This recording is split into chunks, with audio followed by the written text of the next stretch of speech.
is a fight fan, and he's a fight fan's fighter. The Ennis Express is a runaway train. Ain't no pressure when you built for this. Man down, round one. The truth hurts. Ladies and gentlemen, presenting the undefeated super flyweight from San Antonio, Texas, Jesse Bam Rodriguez!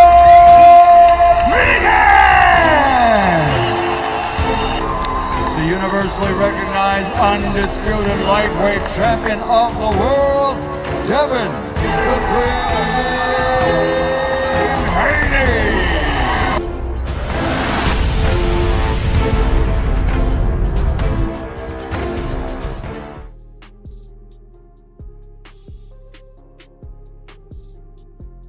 I'm on mute, my bad. What up? Man, salute to the family in the building, man. Everybody who pulling up. Hey, we live early in the morning. And we rocking early, man.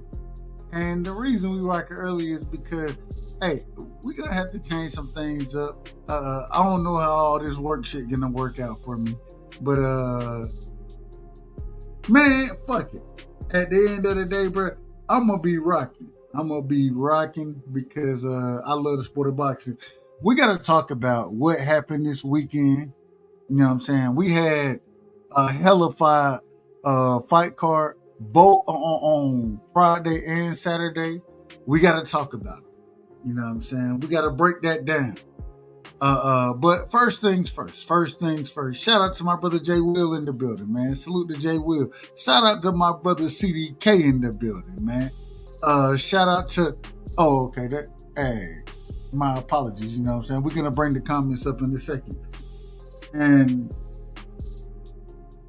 I'm going to take a quick second here. We're going to drop the link in a second, as we always do. Matter of fact, we'll drop it early. I want y'all to know, when I drop the link tonight, I'm so used to saying tonight, when I drop the link, y'all gonna have to give me a second. You know what I'm saying? This ain't the same time night stuff. This ain't the late night stream. So y'all gotta give me a tad bit of a second to get mine off. But man, y'all more than free to come up, man. I ain't got no problem with it. Shout out to my sister Queen, man. Shout out to Bullet Gibson in the building.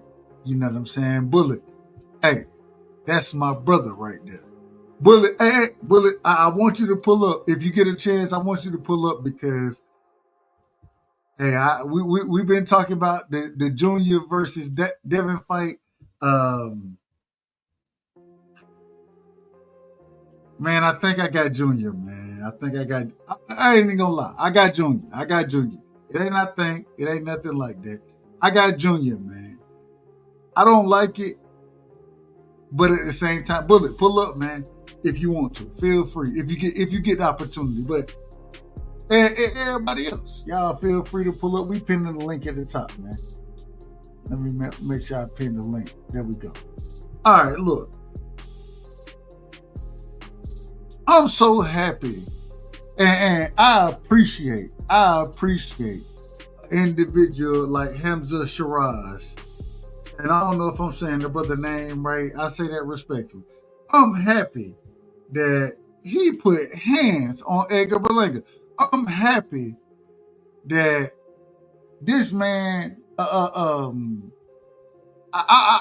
was a brilliant fight. You know what I'm saying? I thought that Edgar Berlanga, the man is too, he got too full of himself. You know what I'm saying? He thought that making it through a fight with Canelo Alvarez made him something special. I listened to this man say he was the king of New York. I listened to this man say that the Puerto Rican prince. Respectfully. Yeah, shout out to Puerto Rico. Shout out to Amanda Serrano. You know what I'm saying? Shout out to Puerto Rico. I love Puerto Ricans. Respectfully. I say that respectfully. I love the women. Some of the brothers. I don't mean no disrespect when I tell you I don't know y'all like that, but The women, absolutely amazing. I love them. I got my brother Prize in the building. Prize, I'm gonna bring you up, but I gotta get this off real quick. Shout out to my brother Prize. Prize, give me 1 second, all right? Give me 1 second. We early morning rocking. I don't know if we do this on a regular basis. Well, let me rephrase that. We don't do this on a regular basis with Dub, but we rocking early this morning. So give me 1 second, all right? And then I'm coming to you, Prize. I'm happy Edgar Berlanga got hands put on him. I'm happy about it.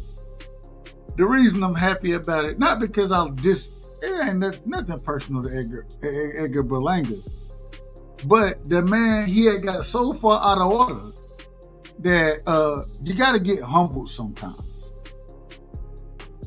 And what I watched in that fight with Shiraz, I hope I'm saying the brother name right, I watched the individual get humbled. An individual who was sitting there out of order. Oscar De La Hoya ain't a promoter for either one of those fighters, Berlanga or Shiraz. And this man out here, he throwing money out here. Throwing money, thongs, shoes, heels. He throwing all that, and I will say it. Shout out to my brother CDK. Give me a second, CDK. I'm gonna bring you and Prize in here in a second. Y'all give me a second to cook real quick. But this man, he doing all these other things. Edgar Berlanga. And then go out there and get hands put on him. Shout out to Shiraz, man. Or however you say the brother name. I say that respectfully. He get hands put on him. It's a humbling moment. And I think one of the reasons I'm live early this morning, I think this is a situation where we should all reflect and understand that, man, we ain't above getting hands put on us. We ain't nothing special. You know what I'm saying? We everyday people, whether you're a fighter, whether you're rich, whether you're poor, whoever you are, we regular people. And we got to take that with grace. I was talking to my grandmother a few minutes ago, and my grandmother, she a Jehovah's Witness. Respectfully, I say that respectfully. And we over there helping her with fixing her screens, those type of things. And one thing she said to me, she said, "Who am I? Ain't nobody special. I'm a regular person." And I think some of these fighters are missing that. Being humble gets you a long way in life. It gets you a long way in life. One of the reasons I'm able to build relationships and talk to people, I hadn't even started, and maybe I will. I don't know if I will or not, but when talking to individuals in the sport of boxing, right? When I talk to them, I'm gonna talk to them like I talk to anybody else. And the reason being is because, man, these are regular people. I think that Edgar Berlanga, I think I listened to the man talk about,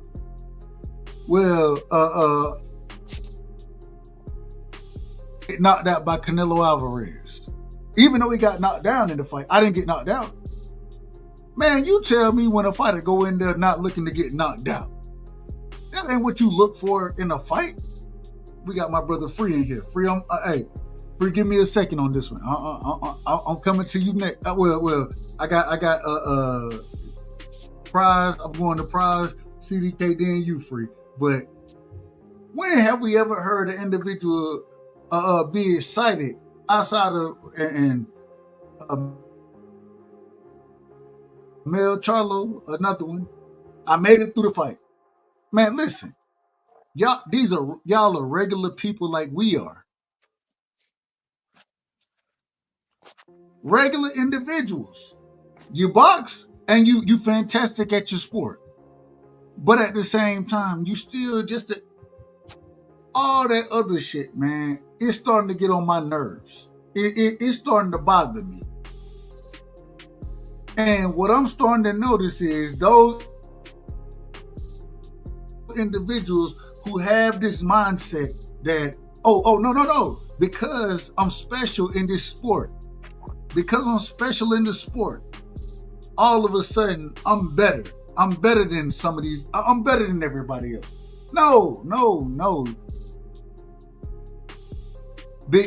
A basketball player, LeBron James is great. But get what? He gonna raise his kids like I raised my kids.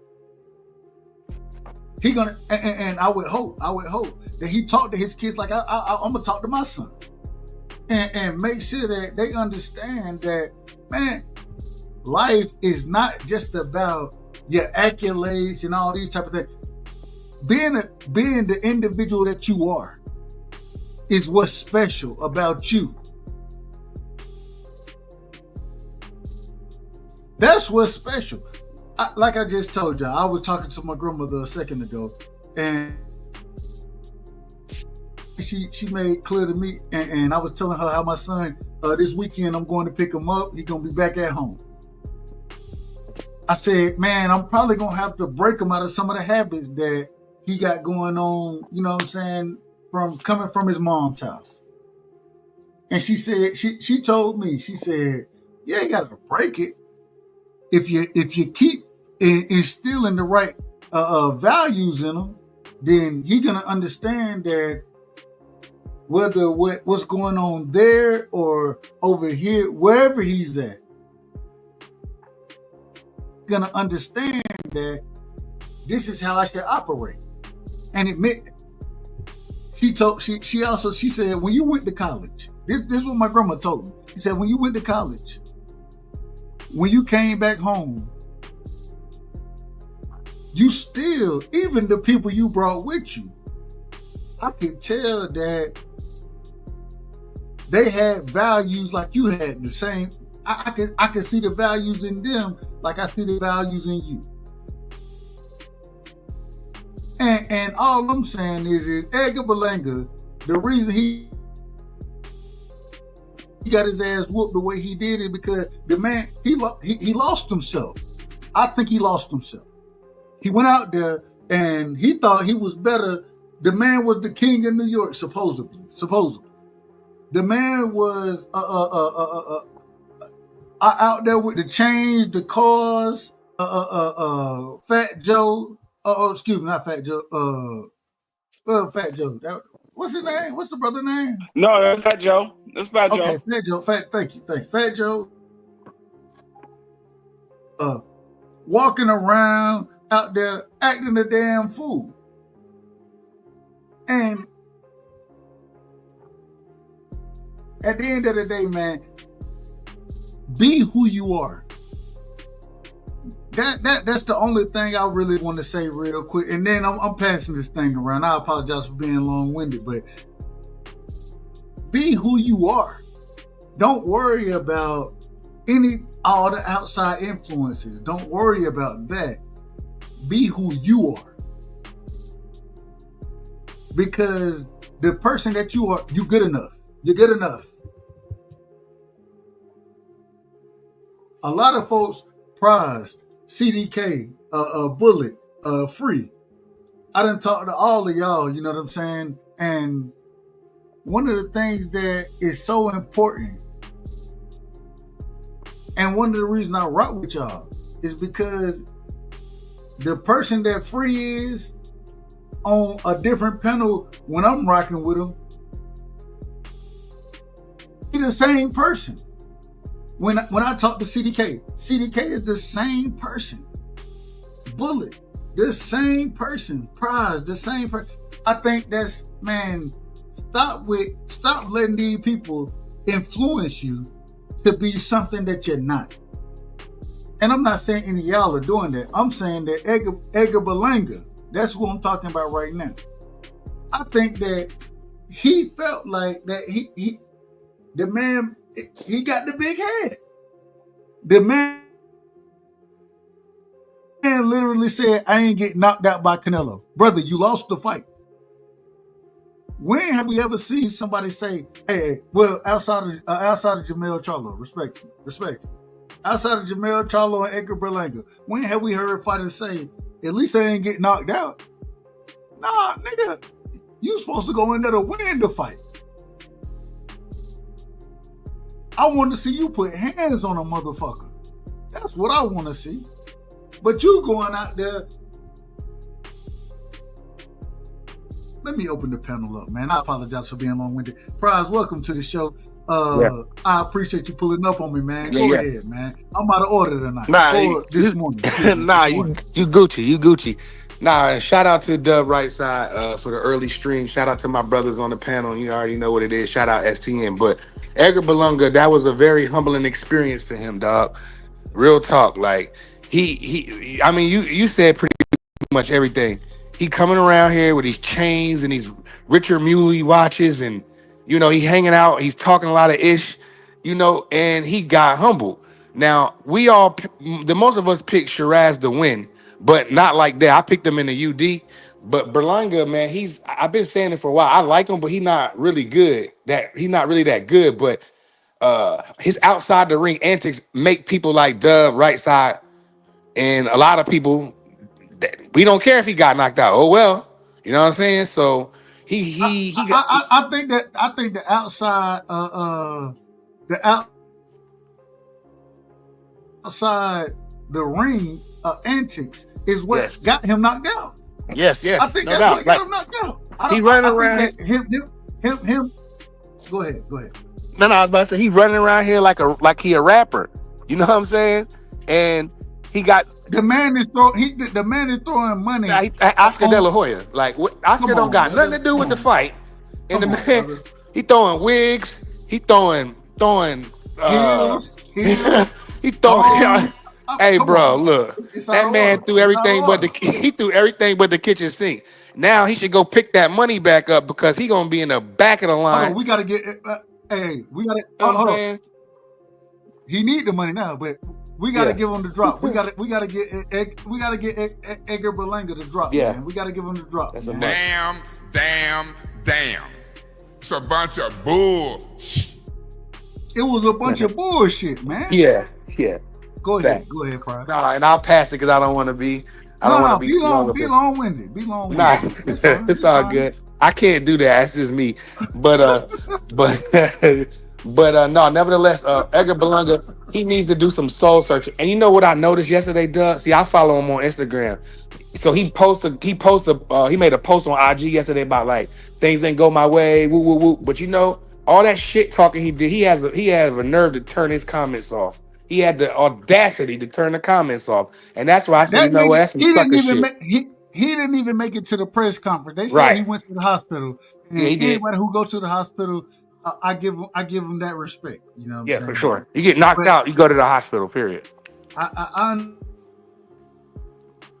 But the man, CDK, go ahead, brother. Go ahead, CDK.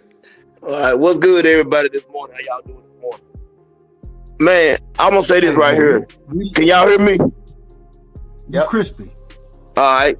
I'm going to say this. I don't have a problem with confidence. I do have a problem with somebody being arrogant. Edgar Berlanga is very arrogant. But at the same time, listen, he's been like that in every fight. He just got caught. He got knocked out. And it is what it is. I think what we're doing, we're giving him too much credit. I think he has always been a better talker than he has been a fighter. That's just my personal opinion. I've never thought highly of him as a fighter. So it's not shocking to me that he got beat. I think he definitely needs to go back to the drawing board. I don't think he's ever going to be focused the way that we feel like he should be focused. And I think it's not a persona that he's putting on. I think it's just the actual person that he is. He still got a lot of growing up to do. We got to remember that he's still young. We you know what I'm saying? We're a lot older than him. He still got a lot of growing up to do. I'm going to cut it short. Let him do his growing up, and hopefully down the line he'll get more focused and change what he got going on. I disagree with you. And only reason I disagree, because even though he young, yeah, and I understand that piece of it, man, you didn't Been in, What you say, you know, Doug? with some of the best. You've been there with some of the best. Yeah, I know what you said. He been in there with two of the best. Before that, he was fighting cab drivers, and he had a built-up career. So when you're in there beating up, That's the fact. you see what I'm saying? I'm trying to think of who he fought before Canelo. I can't even recall who he fought. Hey, he fought a few decent guys. So. Yeah, he fought pretty decent. Go ahead, Free. Free. Go ahead, Free. Go ahead. Yeah, appreciate you having me up. What's going on, fellas? Let's call it for what it is. Some of these guys get into the sport just to be a celebrity. They really don't really care about boxing like that. They want to make some money. They want to be a celebrity, and they can't do it no other way except for boxing. And we all know boxing is a poor man's sport. I mean, anybody can get into the sport of boxing. It's not like football where you have to pay some serious money to be a football player. Basketball, you have to pay some serious money to be a basketball player. Same thing with baseball. So boxing is easy. It's easy to get into boxing. You can go to the local gym and start boxing, and it ain't number a couple of $100 to get a trainer. And so it's a lot of these guys get into it to make some money and to be a celebrity. They don't get it into the sport of boxing for the love of boxing. They say they do, but they really don't. You can tell by the way they act. They don't really love the sport. They love what comes with the sport. Because if you was in it for the love of the sport, you would be doing things like Floyd Mayweather. You would continue to build on your craft. You would do the things like Abdullah Mason. You would be humble and just go about your business. So these guys don't really love the sport the way they say they do. They really love what comes with the sport, the money and the fame. That's what they love. But I mean, Edgar Berlanga, is one of two things going to happen. Either he's going to go back to the drawing board and become a better fighter behind this, or it's going to be more of what happened on Saturday. It's going to be more of what happened on Saturday, because that's the only way that these fighters. That's the only thing that's going to happen when it comes to these fighters. Either you go back to the drawing board and you become better, or you get more of what you just got. So I mean, it ain't too much more you can say about Edgar Berlanga. We saw it coming a mile away, and I said this on CDK's show the day before, and I said Edgar Berlanga is due for an upset. He's due for an upset, and I saw it coming a mile away. I knew he was going to get beat. I didn't think he was going to get stopped, but I knew he was going to get beat up in that fight. But that's all I got. And we're real quick. Hey, Pat, shout out to you, and I appreciate you coming through. I don't know what's going on in the chat right there, but we just cooking on boxing, nothing else. We cooking on boxing. We got my brother Bullet Gibson up in the building, man. Bullet, Edgar Berlanga, what's your thoughts on what happened to him in this fight? First off, salute to everybody on the panel, man. Peace and blessings. These guys already pretty much said everything that need to be said, honestly. And your early statement. Only thing I can say is I've been a professional boxer, but I actually never really joined a real gym. I trained myself, and I've been in a lot of street fights. I'm not saying they give me any cadence to talk, like I'm the know-it-all, but in terms of just fighting, you have to be focused on the subject at hand. Like that shit's serious. And I'm not saying he's not focused. I know, and there's nothing wrong with confidence. And some guys need that arrogance to boost themselves. That actually a confidence booster that allows them to go out there and perform certain ways. But the Canelo thing, he had to fight after that. He got the win, got another win, and I think it's just with this preparation. I think he probably prepared the right way. He probably trained hard or whatever, but it's the mindset of the moment. Getting on the stage. Hey, no, relax, lady. Getting on the stage, throwing the money at Oscar and all that shit. You out of your mind. I think Oscar had a way of distracting him as well. All that clapback Thursday, the disrespect. So it's like, man, when I see Oscar, I'm gonna get on his ass. Just that mental lapse right there. You're not focused on your opponent. fuck Oscar. He's not fighting you. That guy's a cross dresser. Don't worry about him. You got to get on your shit, bro. You got to stay on your stuff. So with him thinking, oh, Shiraz coming up, I'll be the bigger, stronger guy. Then you realize, okay, he's just talking to me, but I've been knocking guys out. I don't know the guys that Shiraz fought. At least to his mind, you know, he thought it probably was gonna be sweet a little bit. So like, I'm finna go in there and do my thing. I train hard, but at that level, all these guys train hard, bro. But if your mind is not mentally there in the moment, because you could be having a great training camp, but in that moment when you get to that fight, and then you start changing stuff up, because I think the first round he did pretty, it's the fill out round, but he was, pretty regular. And you start, trying to do other shit. That mental lapse, man, man, listen, that shit's something serious. All I'm saying is that at the end of the day, and I think Berlanga, I do think that he trained I think he trained hard for this fight. You know what I'm saying? At the same time, though, man, he was more worried about the parade that was supposedly gonna happen after the fight.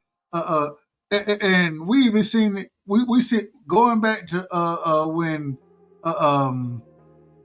what's the great? I ain't gonna say the great brother.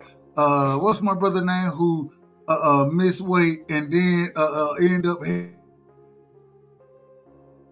the fighter that beat his brother, Keyshawn Davis. Brother, you gotta be focused on what you got going on. And I think Edgar Berlanga was focused on other things outside of what was going on in this fight. I think he was worried about, and I went back, I don't know if y'all watch it, I watch different podcasts, but Fat Joe, and shout out to Fat Joe, you know what I'm saying? But I'm a huge fan as far as lyrically goes, Jada Kiss, right? I love Jada. I think Jada is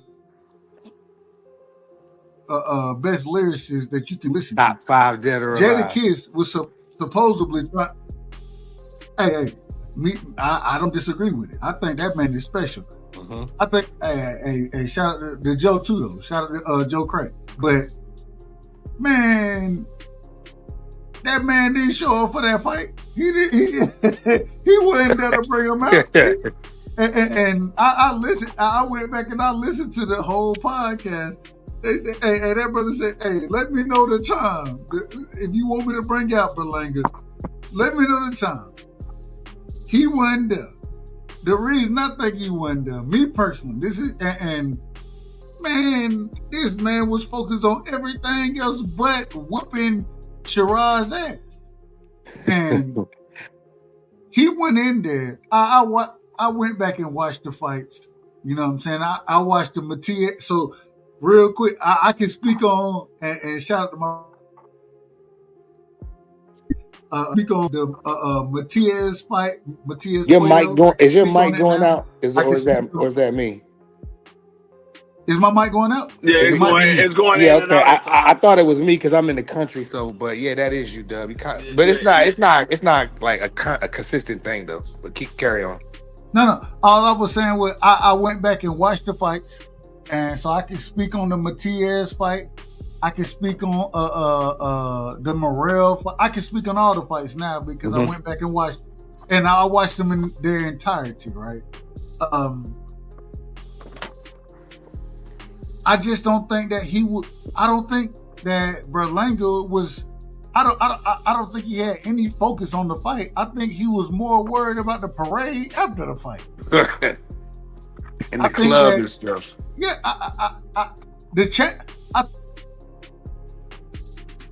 I think that's what he was worried about, and I'm just gonna be honest about it. It's ridiculous. It's out of order. It's ridiculous. And when I and like I said, we got to recap all the fights. When I went back and watched the Matias Puello fight, I can't say that Puello lost. I can't say he won that fight. I can't say he lost it. It was a close fight to me when I watched it. man, the pressure, and Free was saying this from the beginning. Free said the whole time, man, these judges, they love somebody who gonna walk forward. They love somebody who gonna walk forward. And man, that's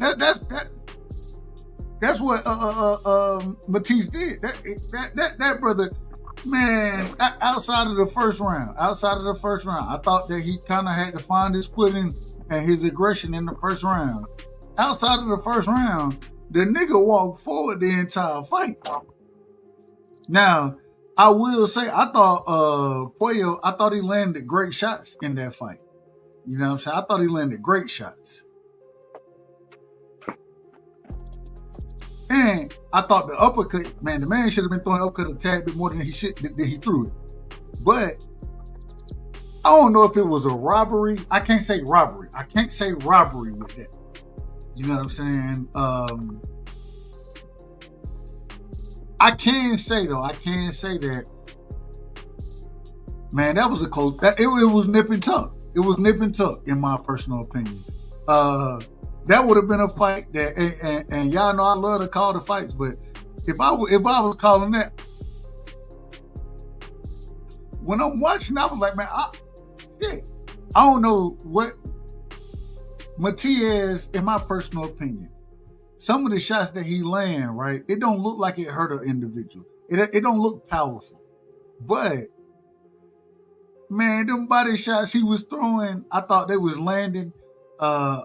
I thought that he continuously pushed Puello back on the ropes. I thought that Puello, he could have did himself more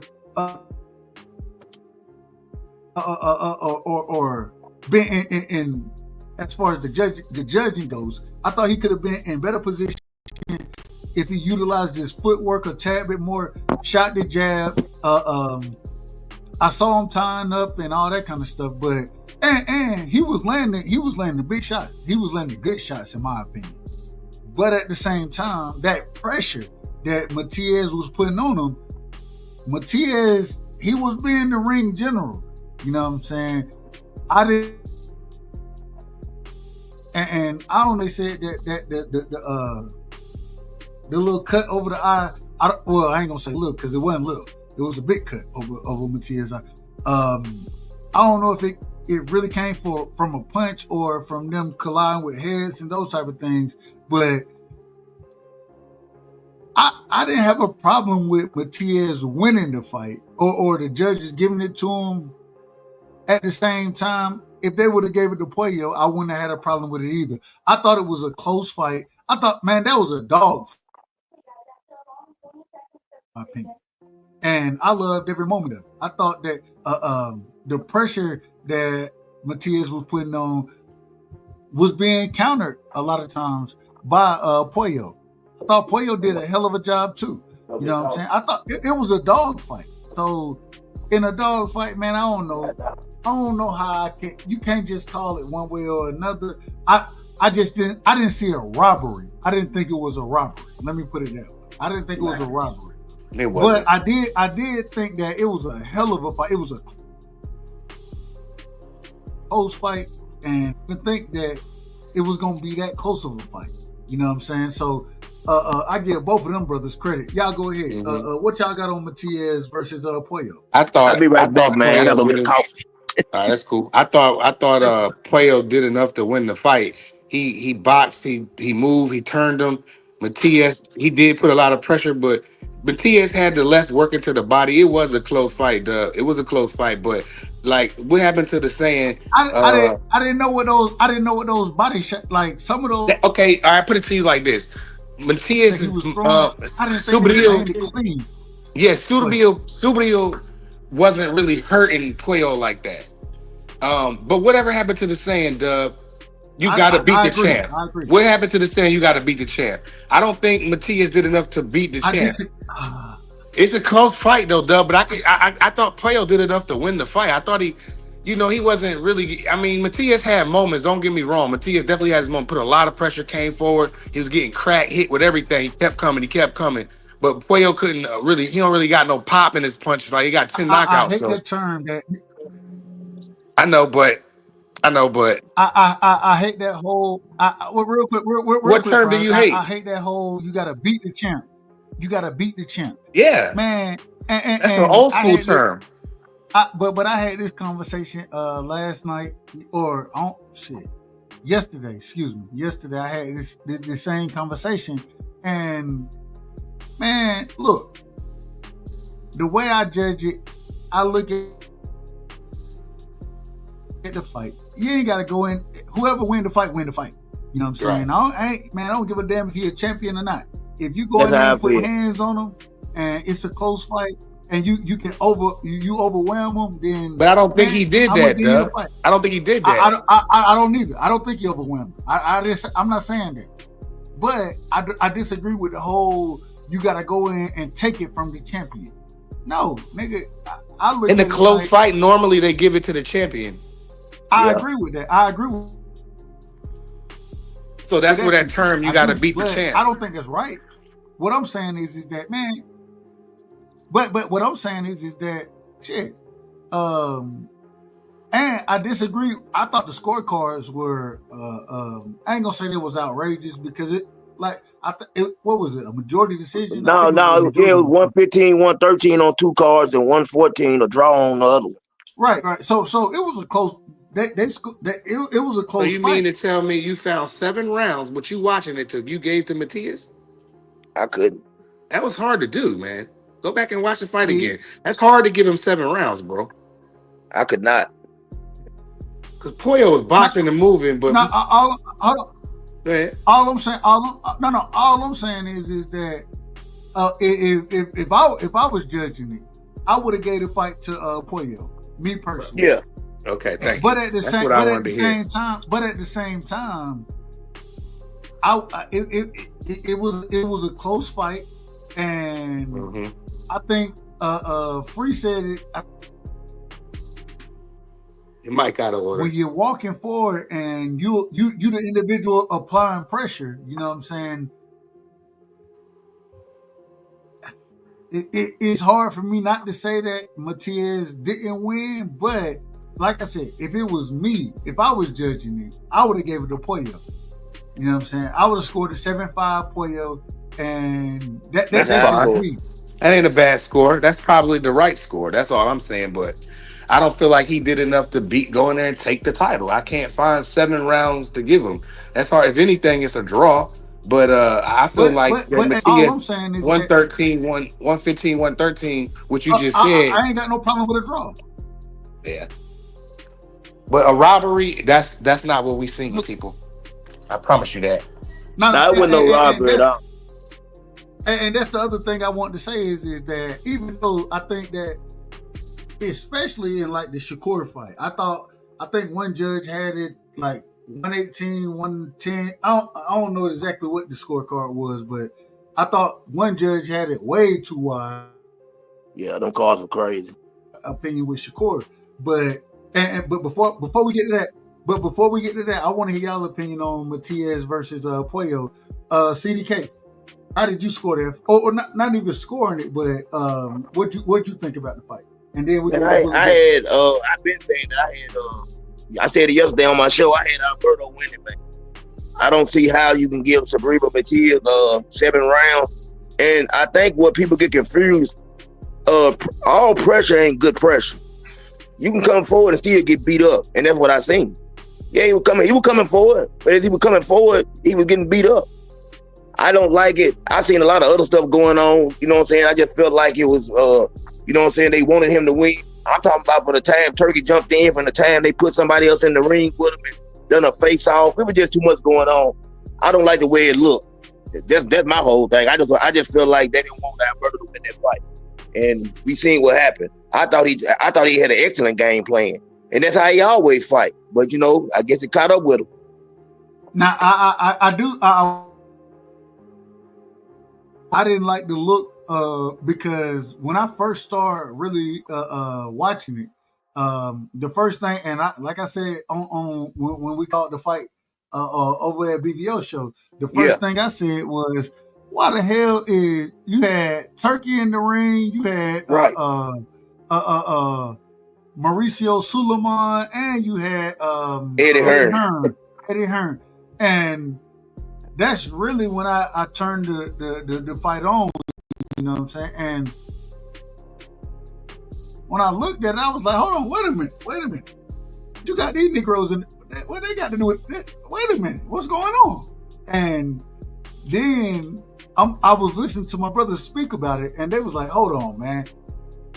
This ain't nearly as close as what I think the majority of people that I was listening to, they had Sabria Matia, or excuse me, Pollo winning the fight.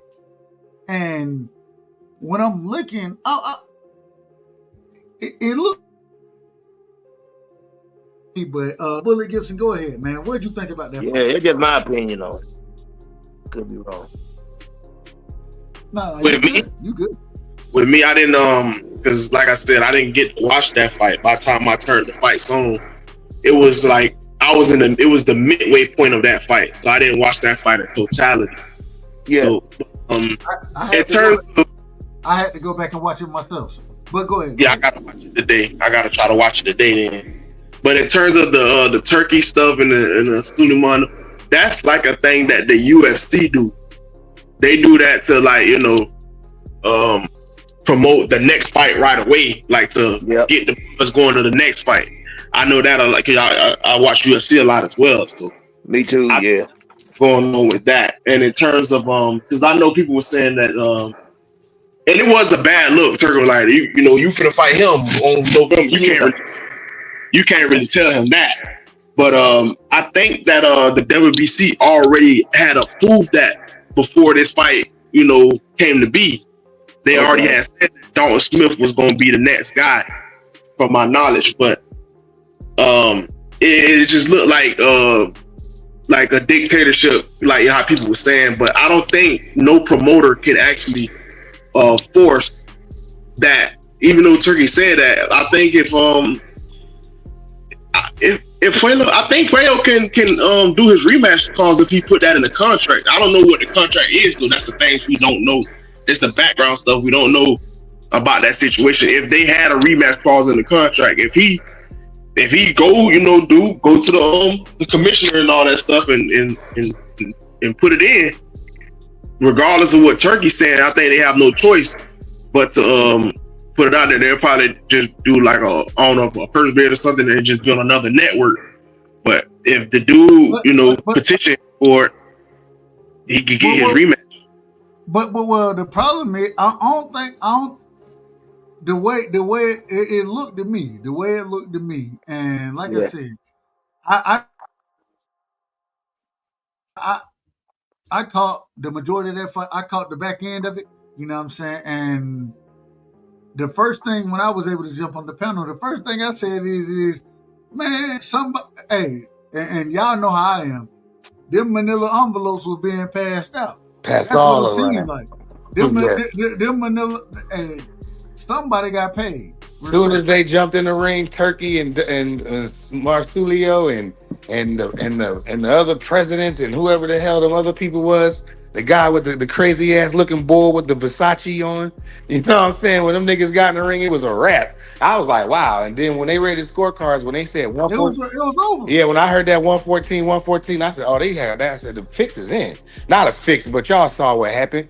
And like they even bought that graphic up on the zone post that graphic about who won the fight and to let the fans play. It's like 76% for like Pollo. So everybody saw it. We wasn't just the only ones who watched the fight. It was 70%, 76% for him or something like that. So I feel like them envelopes were definitely being passed around. They got a game plan for Subriel. It looks like he's going to be fighting Dalton Smith next. I mean, no, I don't want to see that. I don't care for that, but but that's what's going to happen. The plan is in, so it is what it is. I'm gonna say this real quick though, and I know it's not fair. It's not even fair to put that on Phil. But honestly, my opinion, I kind of felt like Sandor Martin beat him when they fought. He absolutely. Oh, you talking about Pollo? Yeah, I felt like Sandor Martin beat him when they fought. To me, though, it was a close fight. It was one of those close fights, though, so it ain't nothing to get upset about, oh, you know what I'm saying? But I feel like he won that fight. And then, Puello beat Gary Russell. And then, so on and so forth. But it be like that sometimes, you know what I'm saying? And I don't know what Turkey them did or whatever. Maybe the vanilla envelopes was in, but I do know that the way it was structured, how they did it, that's kind of like how the UFC do it. Like they'll have the guy come in and all that stuff come in the ring, and all these people will get in there, and they'll put that little thing up where who you think won and all that stuff. So I know that's something the UFC do. All I'm saying is, and I say it respectfully, and it's crazy because when I think I jumped in on BVO show to call the fight, I think I jumped in right after that fight. You know what I'm saying? When everything was going on, and man, in my personal opinion, Turkey jumped in the ring. Anytime Turkey jump in the ring, I don't like it. Me personally, I don't like it. I thought that even with the Shiraz Adames fight, I thought Adames won that fight. I thought he came on very strong in the back half of that fight, and I thought he won. But at the same time, once Turkey got it, Turkey was the one who got up there and started making I ain't gonna say concessions, or I don't know what the right terminology to use is in this situation, but them envelopes being passed out. That's what it seemed like to me. It seemed like these envelopes getting passed out, and I was, like I said earlier, hey, I wouldn't mind judging. Who was it? I think Uncle Shelton. I think Uncle Shelton said that we need to take our ass to the school to understand how to judge fights, so we can become judges. And hey, just put 20,000. If you put 20,000 in that envelope now, it may change my opinion. You might make me change around or two. Yeah. It'd be like that. Like, I'm not saying there ain't no corruption in boxing, but I remember hearing. I think I heard it on Blue Blood. Salute to him. One of Pacquiao early fights, he actually lost. He actually lost, and then but it was in the Philippines, and so they gave him the fight. Oh yeah, I saw that. Yeah, that was crazy. Dude dropped Pacquiao and everything, didn't he? Yeah. So I know that should be crazy, and I know people don't like to hear that, but that's what it is, man. So maybe Turkey was like, man, I want a Middle Eastern looking guy. You know what I'm saying? You know how it go, bro. It's unfortunate. That's why I say I don't think he did enough to take the belt. I don't think he did enough to beat. But it's crazy because when. But what's crazy about it? I listened to I believe, and I might be wrong about it. I think I'm in order here, but I think they even when it came to Kid Austin, right? They won. They trying to make the fight. You know what I'm saying, with him and Shakur, and now they make that rematch. In this situation, and shout out to Dalton Smith. I done seen the brother fight a few times, but I don't think he nothing special. I think he gonna get his ass. I think he gets stopped by somebody like Matias. Me personally. But for you to have that already scheduled and to have it where he gonna step in the ring, no, we need a rematch. We need a rematch first, because that brother Puello, he came in there, and I thought he showed his ass in that fight. You know what I'm saying? And when I say that, I'm saying that nigga was fighting. He took the pressure, you know what I'm saying? And he was still landing shots, in my opinion. And so, man, I think we need a rematch there before Dalton Smith get anything out there. But that's why I say the fix was in. It seemed like the fix was in, because for you to jump up there, Eddie Hearn to jump up there, Dalton Smith to jump up there, the Versace it seemed man. like the fix was in. That's what it seemed like to me. Don't forget about the Versace man. Well, hey, I don't know nothing about Versace now. You ain't see that guy, hey, that crazy guy in the background with the Versace on? He was in the ring looking crazy. Which one? I don't know. It's some dude jumping in the ring every time with a Versace outfit on, man. You ain't see him? I ain't see Dude was looking wild crazy, but go ahead. All I'm saying is, at the end of the day, I think the fix was in, and I hate to say it, even with Shiraz. You know what I'm saying? The good thing with Shiraz is he got Berlanga out of there. Mm-hmm. You know what I'm saying? And I was never high on Berlanga anyway. I didn't see a stoppage, but I thought Berlanga was gonna lose that fight anyways. Mm-hmm. All I'm saying is it's not a good look with Turkey jumping into Eddie Hearn, Mauricio Suleiman. These are some of the most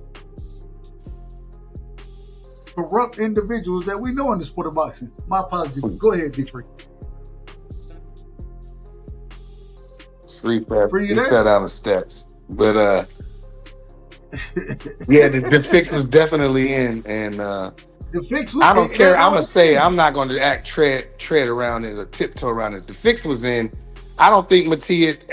Y'all go back and watch the fight, and you tell me, and I'll watch it again with y'all, and you tell me where you see 7 rounds you gave Subriel Matias. That's crazy, and I don't think it's right. With, like Dubs told y'all, you got they already knew what it was. They was preparing for Subriel's moment, so they all jumped in the ring like, okay, we get Subriel win the fight, take the belt off Puyo. Know what I mean? Like some wrestling shit. You know what I'm saying? So I feel like that's not a good look for boxing, man.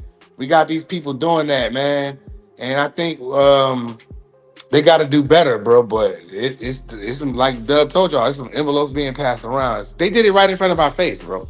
76% or however many percent said Puyo won. I said Puyo won. Dub said Puyo won. I forget what Free. I'm pretty sure Free. I don't know what Brother Bullet said, but I feel like Puyo did enough to win. No, I didn't watch that fight in full yet. No. No. Hold on. I thought, like I said, I thought it could have went 7-5 either way. A draw. I thought a draw was okay as well.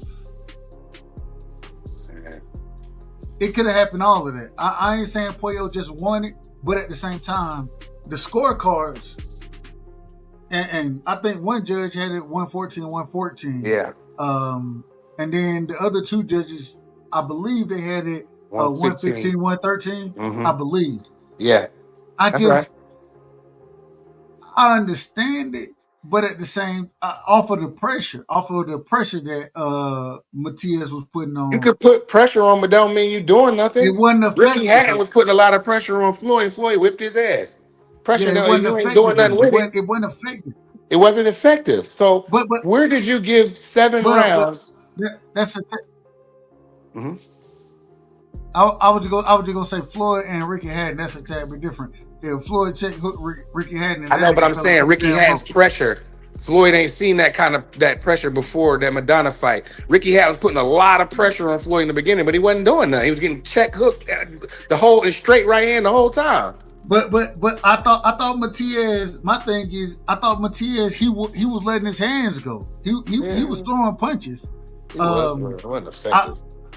I thought he was going to the body well. I thought he went to the body very well. It's hard for me to say that Puyo lost that fight. Yeah. And then the theatrics after the fight, how it all played out, and the crazy thing, like I said, and maybe I'm biased. I'm probably biased about it because if anybody know me, y'all know I love the boxing. Y'all know I love boxers. I thought that man was boxing out there, turning them, moving, uppercut was working. I thought he tied him up when it was time to tie him up. You know what I'm saying?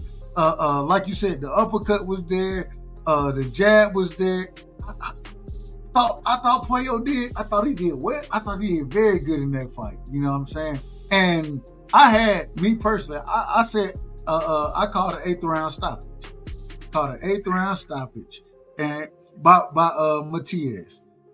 I didn't see none of it, and I just thought, man, I thought Pollo did very well in that fight. I ain't gonna say I still don't think it's a robbery, but at the same, I don't think it's a robbery, but at the same time, I do think that I think the fix was in. I think the fix was in. I don't think the right man won. Salute the scholar, but I don't think the right man won, bro. But I don't know. I'll see what he say. Go ahead, hold on, real quick. Free, we going to free. You back in the building? All right, free in the building. They ain't pick him up yet. Go, hey, go ahead, Scott. Hold on, wait a minute, man. I almost said go ahead, scholar. Man, let me give my brother. Shout out to the boxing scholar in the building, man. If y'all don't know, now you know. Y'all make sure y'all go sub the boxing scholar. The brother is doing hellified work over there. And I mean, the brother he done broke down the Diddy trial. The got that fire interview with Brian Norman and them. Man, he doing great work over there. Y'all make sure y'all go sub to my brother, man. Scholar, go ahead, brother. Respect. Man, I gotta be over here blushing. No Diddy. What's up, B? No, don't blush on this now. Don't blush on this. Nah, I just flattered, bro. So check this out. I ain't gonna lie. I think the fix was in, but not with the Matias fight. Matias, you gotta remember this too. Sometimes I don't watch the fight, like with what's his name, Boots and Stanionis, and one of the persons on the panel was rooting for Stanionis. So the entire time, he's like, "Did you notice this? Did you notice that?" You get what I'm saying? So I went back and watched that fight. I was like, "Bro, it was a completely different fight." With magicians trick our mind with that, telling you to focus on one thing, because our brain can't focus on a whole bunch of different things at one time. Not truly, right? But the Matias fight, I think Matias, he jumped on him early and stayed on him the entire fight. I remember it was like he walked forward that entire fight, bro. He walked forward that entire fight. That's a fact, but it wasn't always effective. I felt like he walked forward. I think it was effective though, Prize, because he looked like in the 4th round like it was a 10th round. Because he created so much anxiety in him, like just touching him. Like not every shot was a power punch. I think he did a really, really good job. But Matias is gonna be a hard fight for like the next 2 or 3 years. There's gonna be a lot of people that's gonna try to duck him. Turkey gonna have to force them dudes to get in the ring with him. But I think it was a fix in the terms of Shakur. I felt like Shakur did enough maybe to edge the fight. I wouldn't have been mad at a draw, but there is no way that didn't the judges give like Shakur like 7 rounds? They had the scorecards wide. One judge had like 118, 118, 110, but I thought Shakur did. And hold on, we hold on. We get into that fight. We get into because I want to talk about that as well. Because shit here.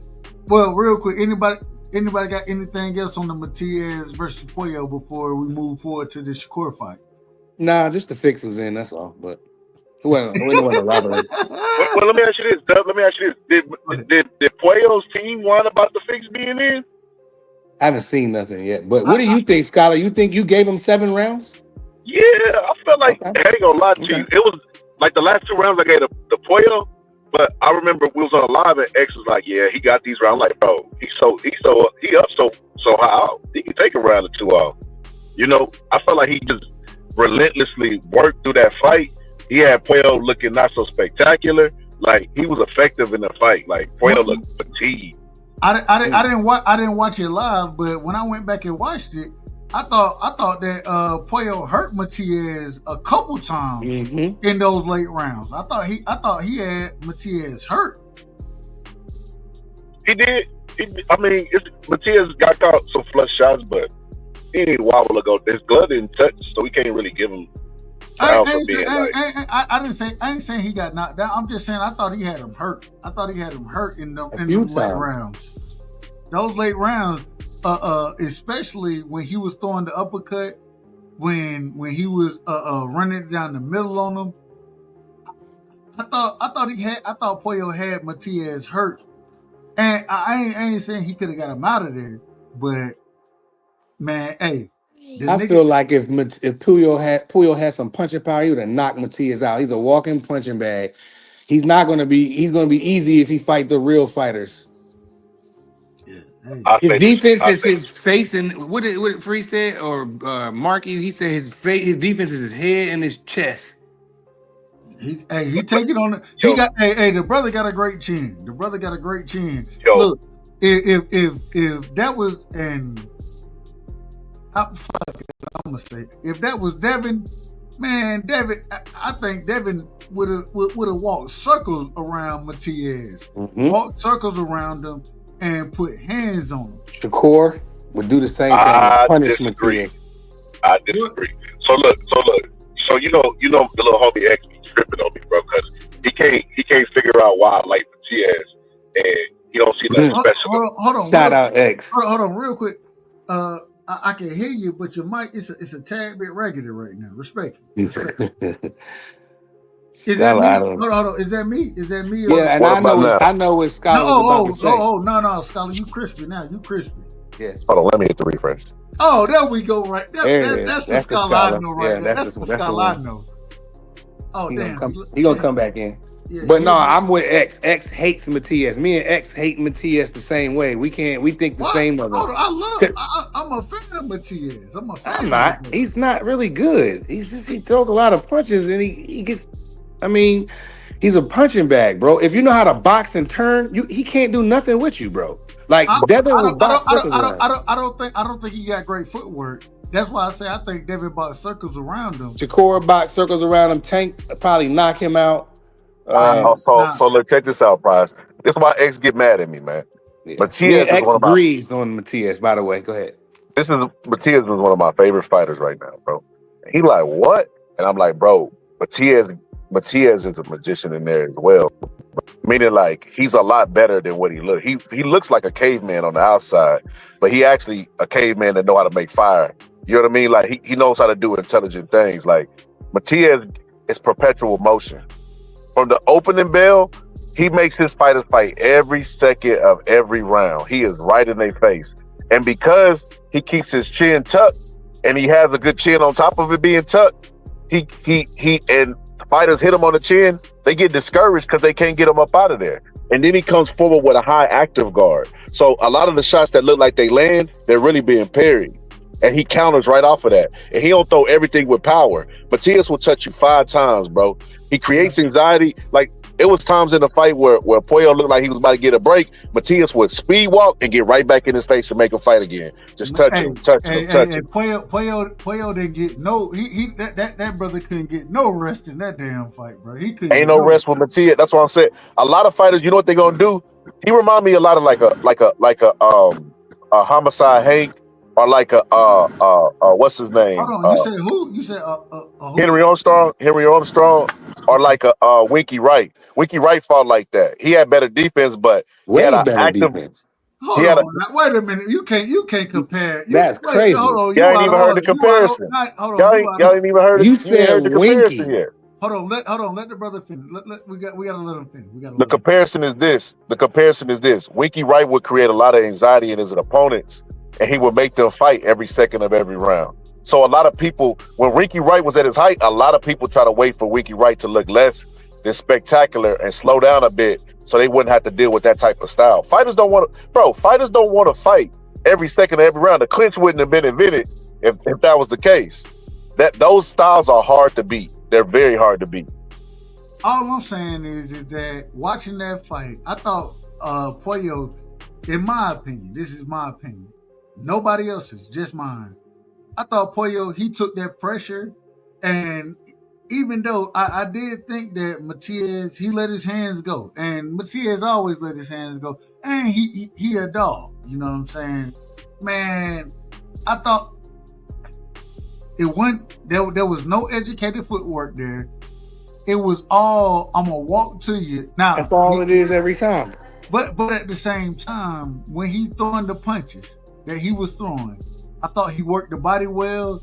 And I also think that a lot of times, man, it is different when you in the ring with that guy because it don't look like big punches and hard punches, nothing like that.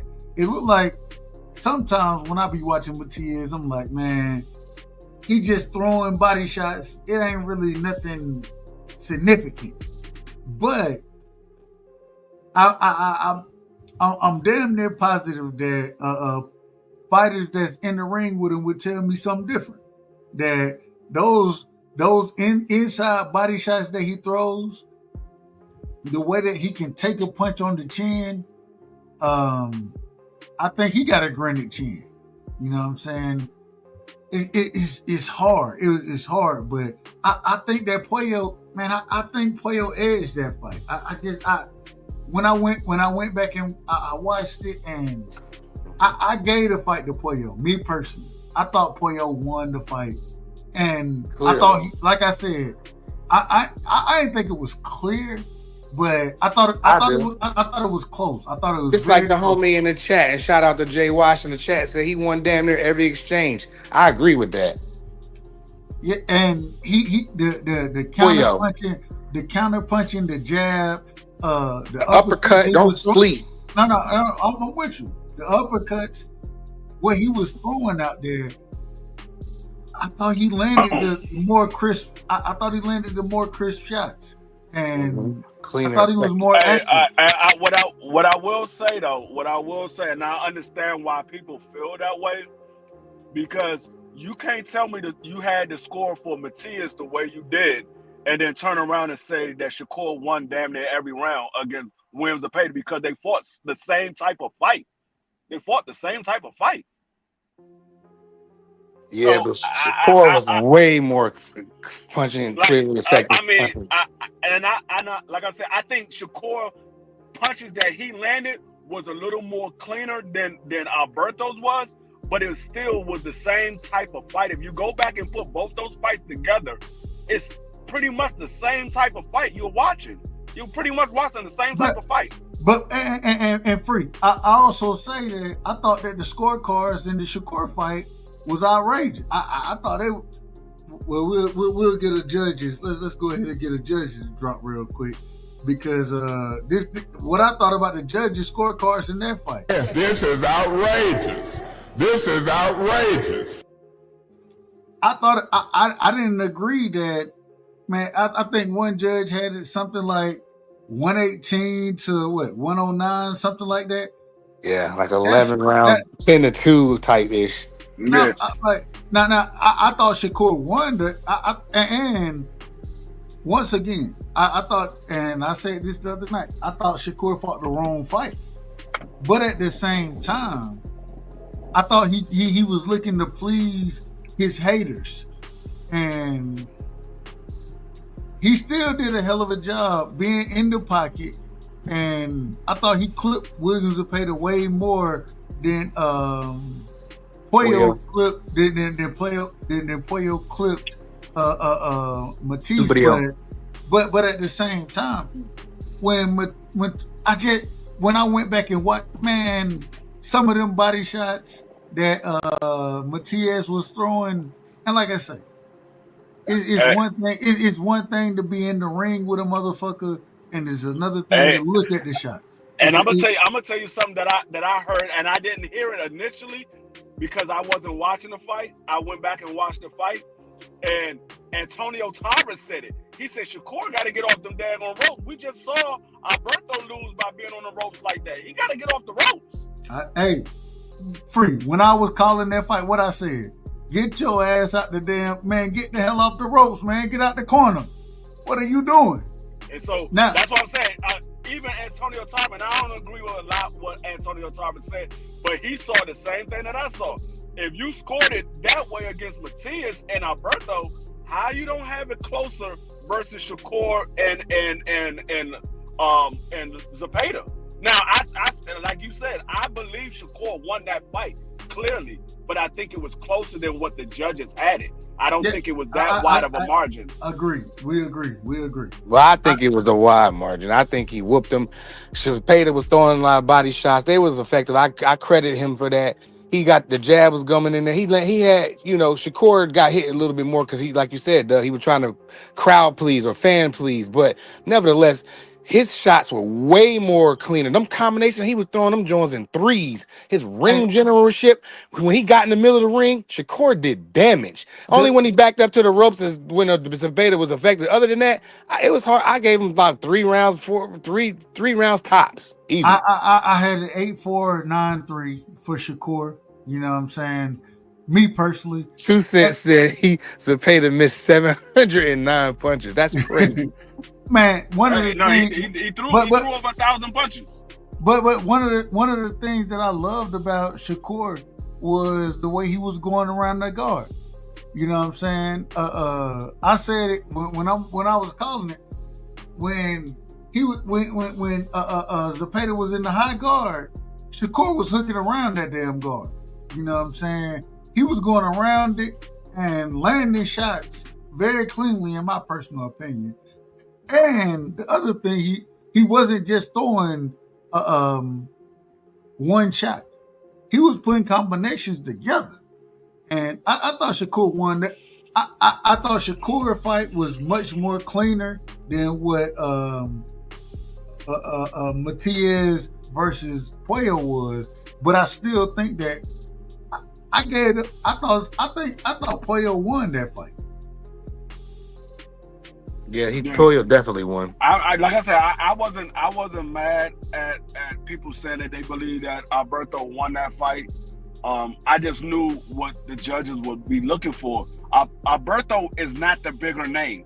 Now, if Zepeda was the bigger name, maybe we would have got a different outcome. Maybe it would have been a different outcome. But Alberto's not the bigger name. Matias is the bigger name. So they're going to give the benefit of the doubt to Matias because he's pressing the action. He's the bigger name. The money is behind Matias. So if Zepeda was the bigger name and the money was behind Zepeda, so to speak, I think Zepeda would have got a different outcome in that fight. Scholar, what you got on that the Zepeda versus Shakur fight? What you had on that? Hey, in the words of Floyd, we're going by the point system. Gotta give it out. It just depends on what the judges like, man, because volume versus quality. When listen to Prize is consistent because he thinks Puello won, he thinks Shakur won because they were letting clean shots, but punch volume, I think it was a close fight. I think it was way closer than what the judges seen. I don't know what they was talking about. Like, if that fight would have been a draw, I wouldn't even been mad at that. You know what I mean? I felt like that was a good fight. I like the way Shakur was fighting in that fight. It looked like times where Shakur was fading. But I was like, Shakur, hang in there, buddy. Like, did you hurt your hand? Like, what's going on, man? Hang in there, buddy. Hang in there, buddy. But that was a good fight. That was a good fight. I felt like the score was way too wide for my liking. You know what I mean? I don't know what they was looking at. It's just like D brought up a good point.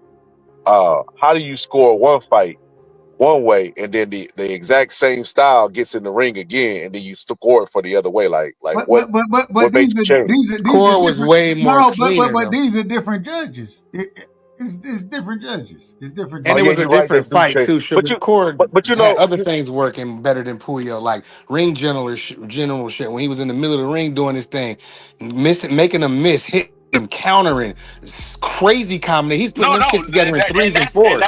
Puello wasn't doing that like that. But that's the reason why we think Shakur won the fight. But I still think it was closer than what the judges had. I'm not saying Shakur lost the fight at all. I want to ask y'all this question. I want to ask this: should we do a show as far as breaking down how these judges are scoring? Because I think, me personally, and I think everybody on the panel already know what I think about the judges. I think that those Manila folders, envelopes, excuse me, those yellow Jones, they being handed out. You know what I'm saying? I think individual.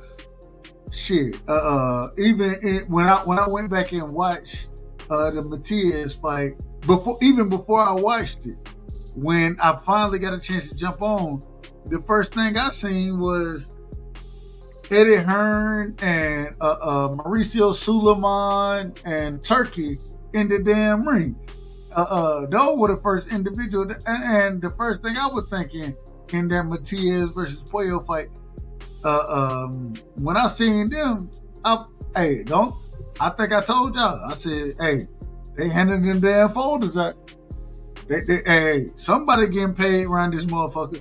And those judges, when I say it respectfully, I say this respectfully, but it seemed to me that it took a second for them to write their damn. They had to go back and calculate their damn scores.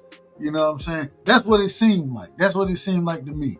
And I don't be liking the consistency with the score calling neither, because one fight you'll have that score right after they finish the fight. They before they can even take their gloves off, they ready to call the score.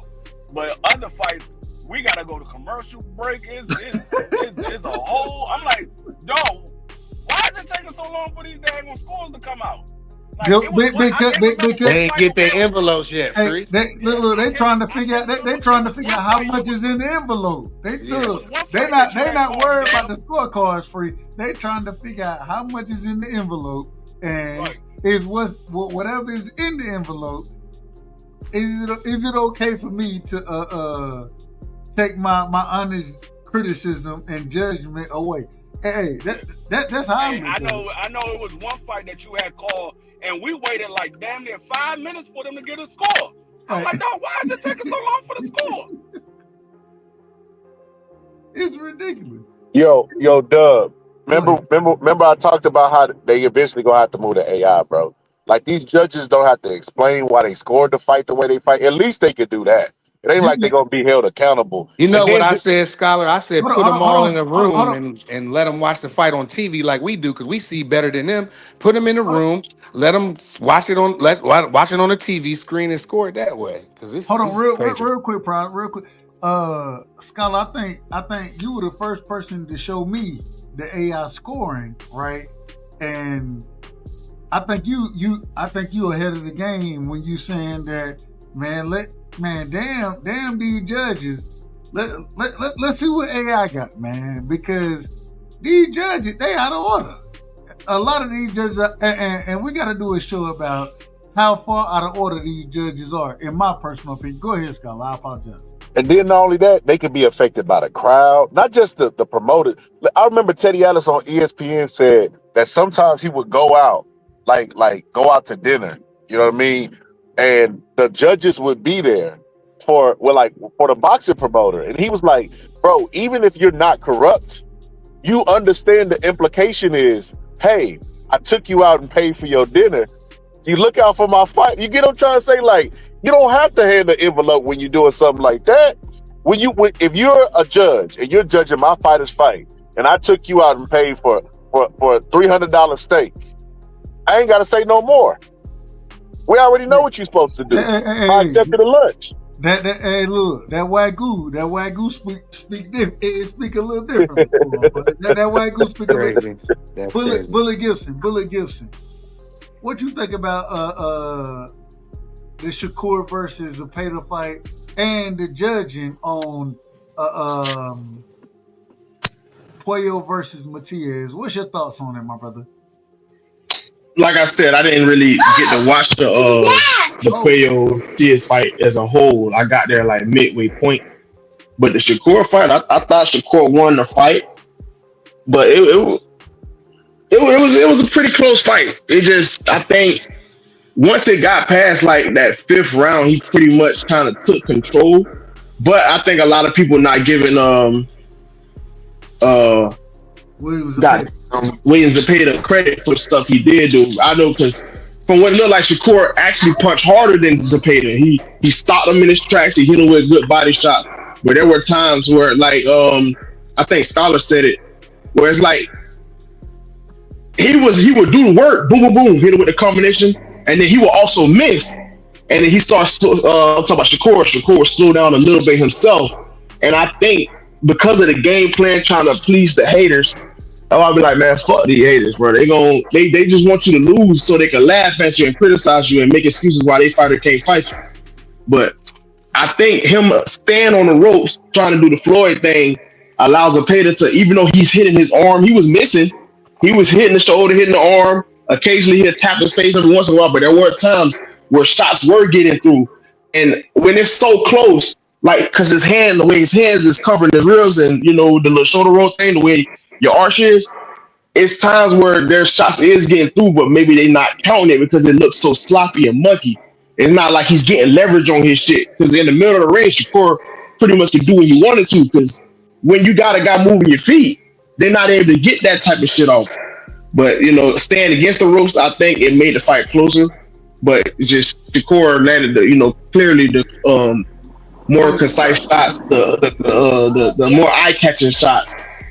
So I think I pretty much felt like Shakur won pretty easily, but whether y'all say the scorecards was bad or not, I think the right man won at the end of the day. And one of the things I always say, I think that because Shakur, and I agree with you, I think the scorecards weren't all the way correct, but at the same time, I think Shakur won that fight easily. You know what I'm saying? I want to ask this real quick because I was listening to Antonio Tarver, and he said, this is what, I'm not saying this, so y'all, hey, I'm going to get fried for this question right here. Y'all don't fry me for the question. But Antonio Tarver said that he thought because of Shakur's performance, we got to put him, or we need to start mentioning him with the same names as far as, this, once again, Antonio Tarver, the Floyd Mayweathers, the, oh man, what's my brother's name, man? What's my brother who beat Oscar? Well, he technically lost to Oscar, but damn. Sweet Pea, thank you.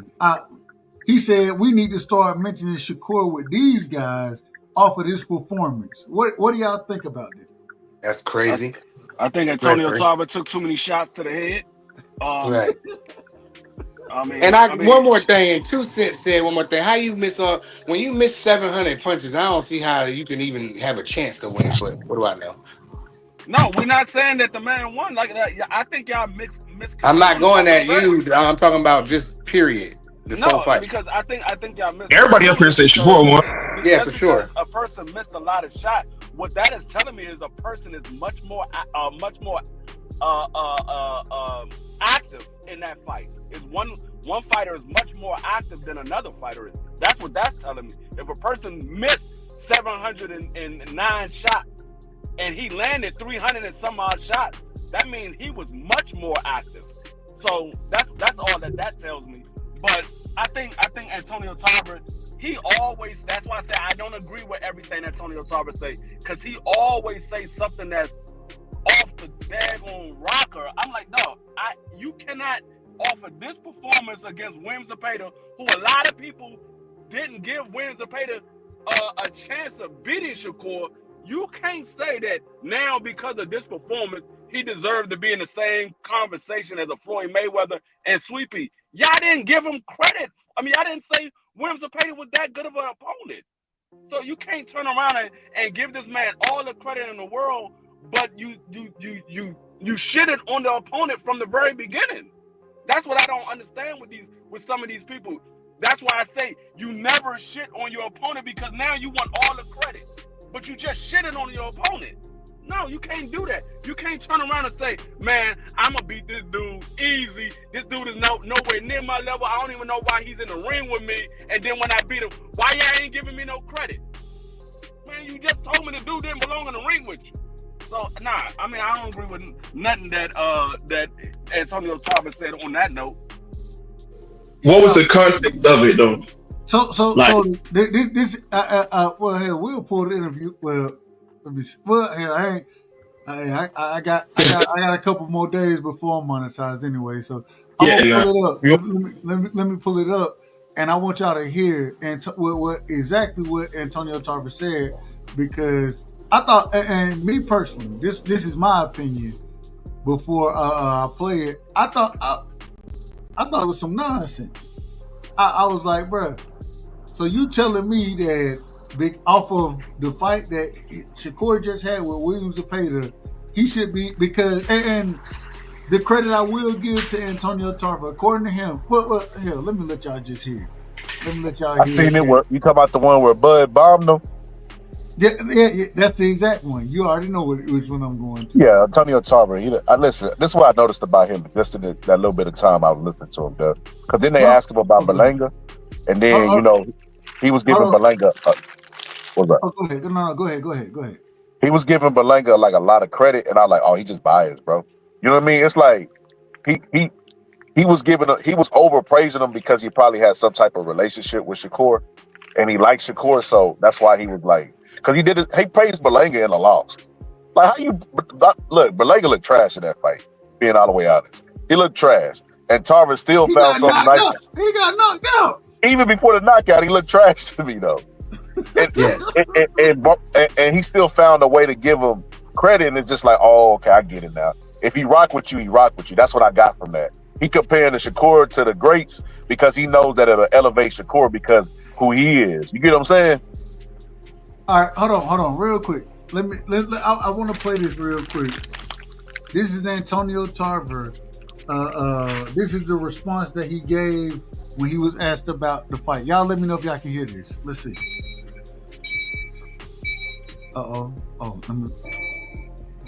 Radio Raheem.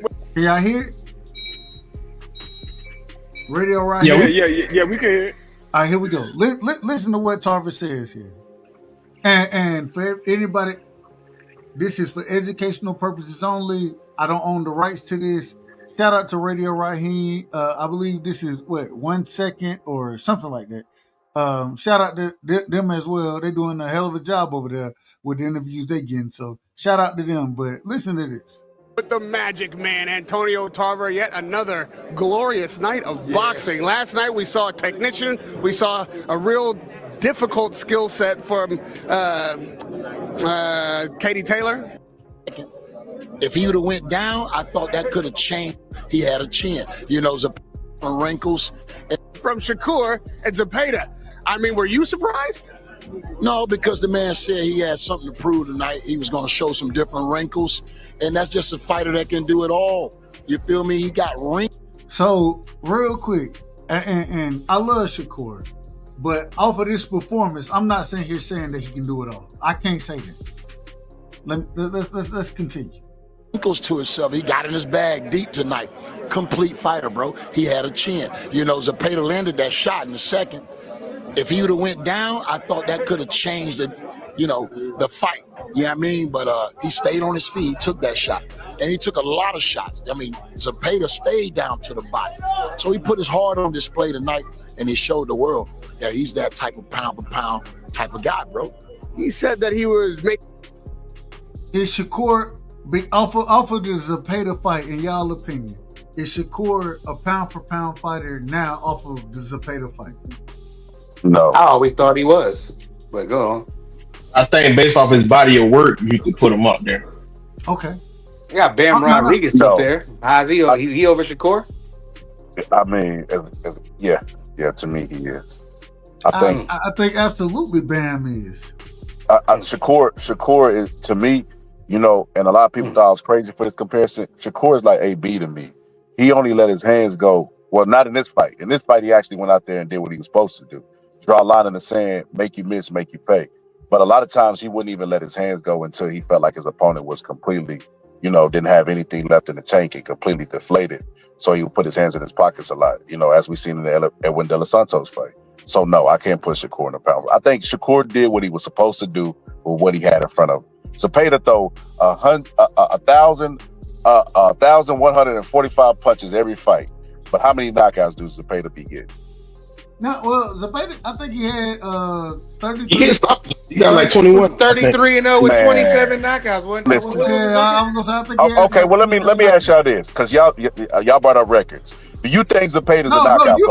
Wait a minute. No, you brought up records. No. I'm not. I didn't bring them. No. But okay, well let's go actualities, because records are made for fans to argue. Okay, no, hold on. I don't think that Zepeda is a knockout artist. Okay. I think he overwhelms you, and same way I think that Benavidez. And shout out to Benavidez. Nah, Benavidez. Hold on, real quick. Let me finish. I just think that Zepeda, I don't think he's a one-punch knockout artist. I think he just overwhelmed you. He overwhelms individuals with shots, and that's how he get his knockouts. If you go look at his record, what you're gonna see is a lot of TKOs, and hey, a TKO is a knockout just like a KO is a knockout. You know what I'm saying? I'm not trying to denigrate the brother, but I think he overwhelms his opponents, and he couldn't do that against Shakur. And the reason he couldn't do it is because Shakur fought off the ropes very well as catching him in between shots. And one thing I don't think people give Shakur credit for, he slows Zepeda's work rate down. He slowed it down by landing the shots that he landed.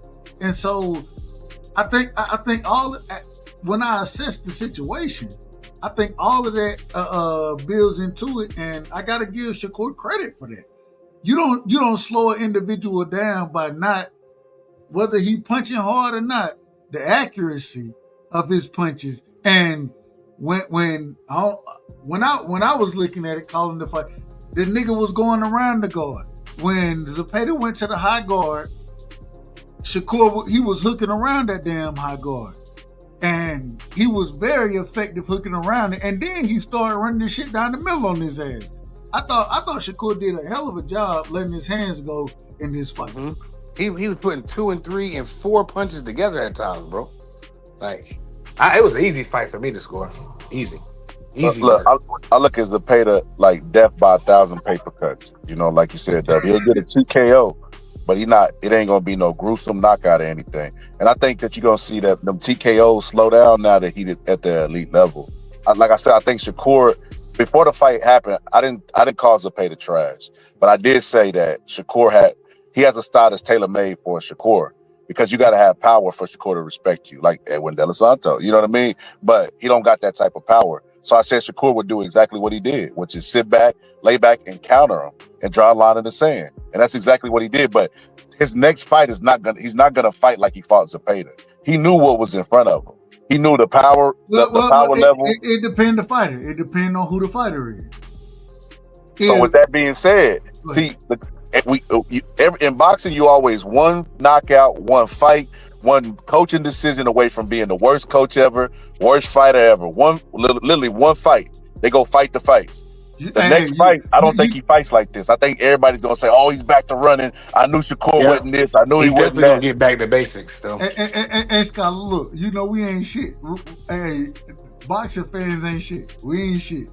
You know what I'm saying? If you knock a motherfucker out, then hey, we gonna give you credit. But the next fight, if you get out there and do some nonsense, we gonna be on your helmet. So forget all about it, Doug. We forget all about what you did. Forget all about it. That's a fact. That's a fact. That's a fact. Hold on. I want to hear y'all. I want to hear y'all or hear y'all reaction to him comparing him to. Let's finish this real quick. Taking a point tonight and took more punishment than he needed to for the sake of it. Is that smart? He knew what he was doing. You feel me? Hey, sometimes, he started moving and they started booing. So y'all talked him out of that with the Tom and Jerry. He threw all that out the window and said, you know what, I'm gonna put my heart on display tonight and show the world what I'm made of. And sometimes fighters do that. But Zepeda brought the best out of Shakur tonight. That guy came with the volume punches. I think he out-punched Shakur, but he didn't outland him. Efficient Shakur Stevenson was today with his punches. Shakur said he's a dog. He is Once a dog. you let a dog taste blood, it's hard to get him back on kibble. I mean, this might be the Shakur we see moving forward. He got so much credit for it. And he's going to get so much respect. You feel me? But you got to be smart, bro. And I said my message was, don't let them trick you out your spot with that Tom and Jerry talk. You feel me? But it affected him a little bit because like I said, he fought harder. He would have never fought like that if they wouldn't have really been jigging at him on social media. So he made it a point to come out and prove tonight that he ain't no run. Hold on, I don't think it's the right one. Give me a second. Let me get it in order. Because I don't think this is the one where he bring out. Yeah, I don't think that's it because Bud bombs him. But yeah. Bud I think you might want to type in was Antonio Tarver shocked by Shakur's performance? Because then Bud come in and say, no, you wouldn't. Yeah, that's exactly what he said. Hold on. I don't watch this shit already, so let's see. Hold on. It gotta be shit. Who knows? This what happen when you ain't prepared and you just go be looking for the damn shit. I ain't prepared for none of this. Let me see. All right, Shakur, what y'all gonna say now? No, that's Bud. That's Bud talking. Shout out to Bud, man. This week, man, we gotta talk about Bud Crawford versus Canelo, man. We gotta talk about that fight. But hold on. Damn. Give me a second, y'all. Y'all go ahead. Y'all go ahead. Let me make sure I find the right. For that. Y'all said Bam is more pound for pound than Shakur. I don't agree with that at all. But I don't think. In my personal opinion, I got Bam pound for pound over Shakur right now. Me personally. No, I'm saying for what though? Why though? And I'm not even. I'm not even a big Shakur fan. But I don't understand why. He said they said winning your champion. I don't see how you.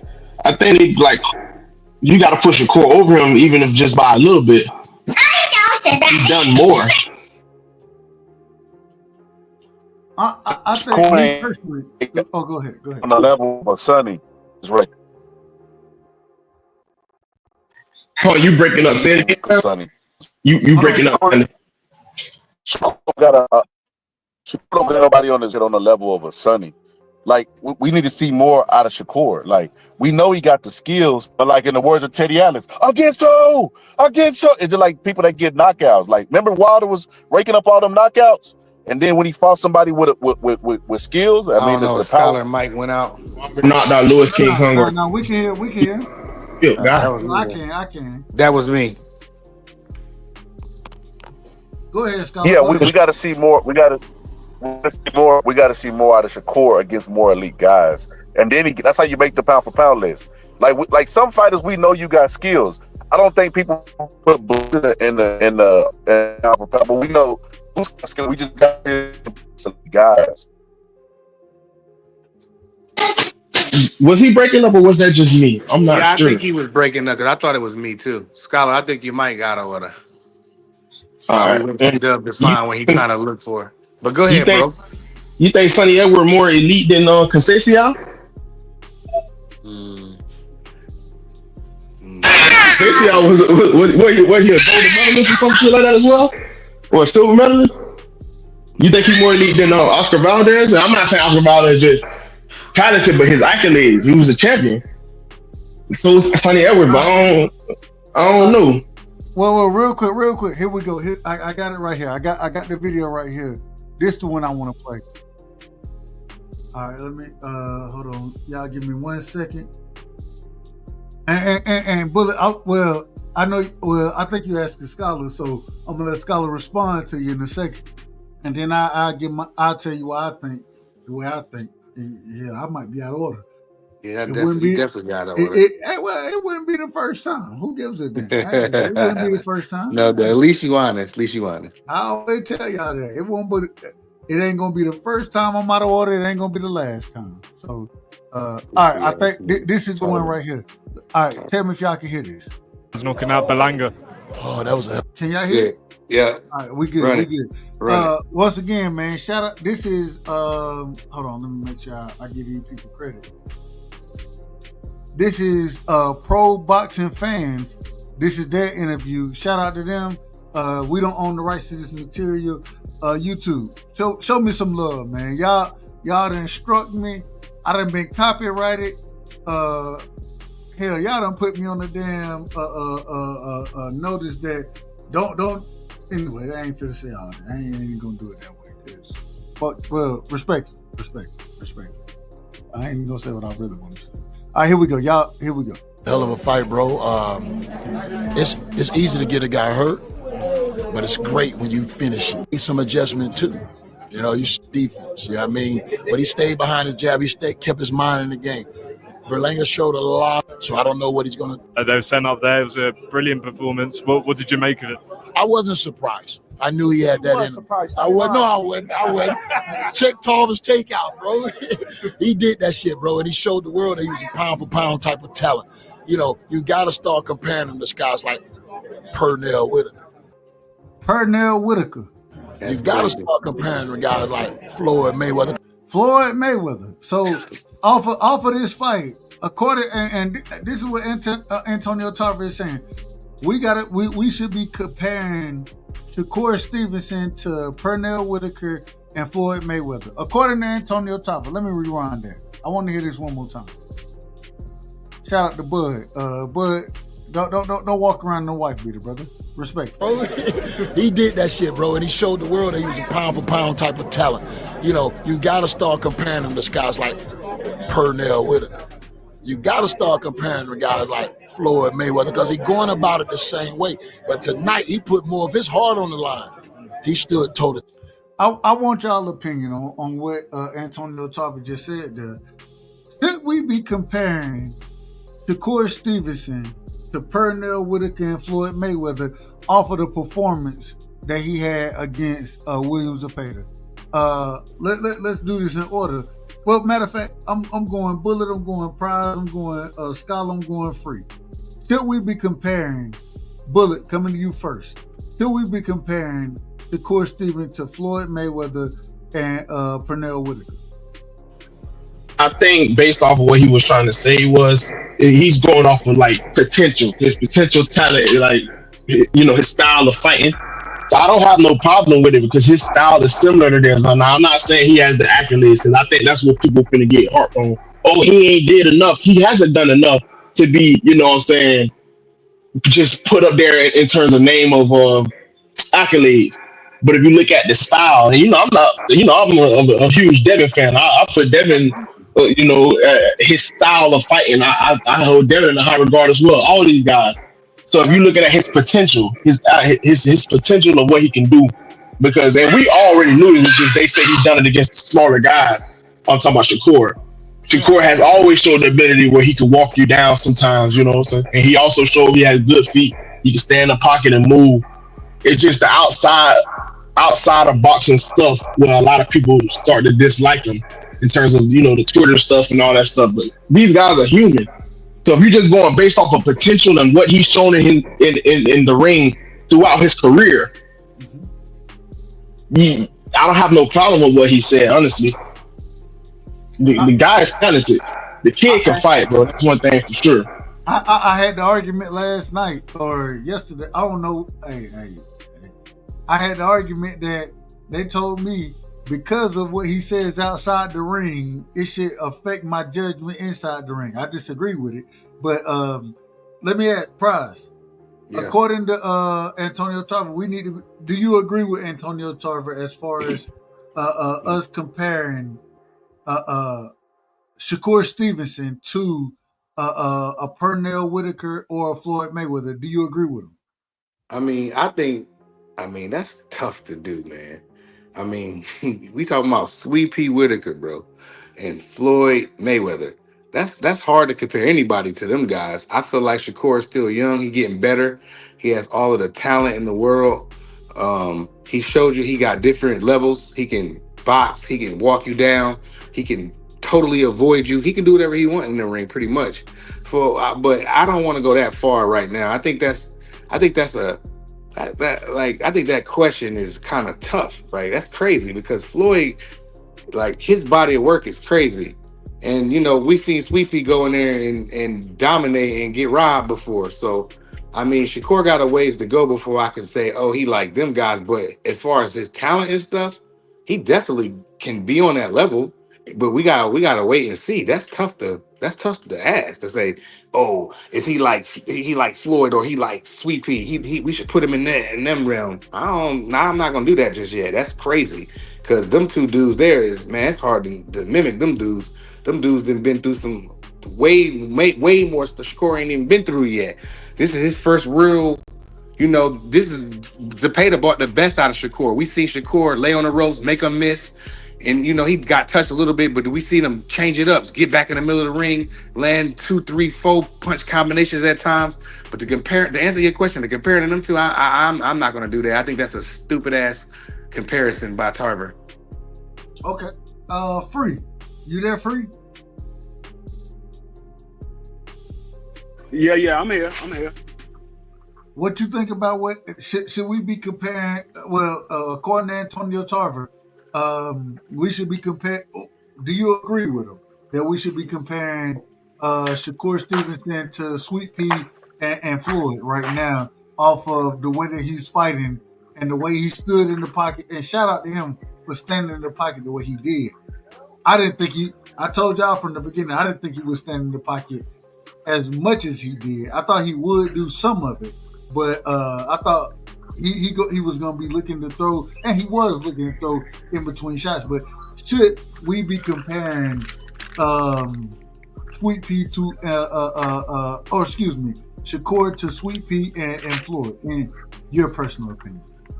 No, I mean, Sweet Pea and Floyd did it against top level opponent on a consistent basis. Shakur is just now starting to fight top level opponents. If you really look at his resume, he only has 4 guys that you can name out of his resume that you would consider top level opponent, and maybe not even 4. It might be only 3, but that you would consider that will be top level opponents. These guys, Floyd and Sweet Pea, was doing it on a consistent basis. So I can't put him in that category right now. Now, will he be there? He could be. If he can continue doing what he's doing and he's fighting top level opponents, then yeah, you can put him in there later on down in his career. But right now, no, he doesn't have enough body of work to say he belongs in the same category or be in the same conversation as Sweet Pea and Floyd as a pound for pound fighter or whatever have you. Nah, not right now. Okay, I ain't mad at it. I want to ask this question real quick, and I'm getting ready to shut this thing down. But I want to ask, this weekend with the women's, with the and I want to say it respectfully, the women's card. But what's Jake Paul? What's his promotional company name? MVP. Thank you. With the MVP card that we seen, you know what I'm saying? I thought that was a hell of a card outside of Amanda Serrano and Katie Taylor. Me personally. And then I thought it was a hell of a card that we seen with Turkey putting on the Edgar Berlanga, you know what I'm saying, Shakur. Man, what was y'all favorite fight of the weekend, man? What was y'all favorite fight, man? Mine was Shakur. I think Shakur had a dominant. Go ahead, Free. I'll go last. Go ahead, Free. I would say my favorite performance. I would have to go with Sedation.